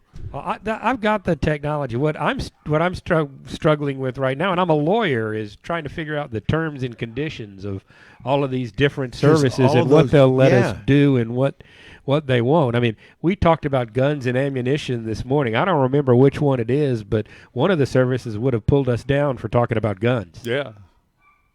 I hope it wasn't Facebook. We'll see. We just talked about a 10 gauge and the fact that you'd have to build yourself up because 10 gauge, man, that was for a goose. That's a goose gun. I haven't seen. I have a hell enough time with the 12 gauge 3.5 inch shells, but imagine the 10. Well, 10 gauge side by side. That was my father's gun, and one of the best Christmas gifts I got was Morgan had that. Had it reblued. Yeah. And it was. What brand was it? Do you remember? It was a Winchester. Yeah. Wow, that'd be neat. We'll have to shoot it next year. You're welcome to give it a try. And Shannon Bush said the Refugio HEB is full stock, so you can drive out there for your paper products. Yeah.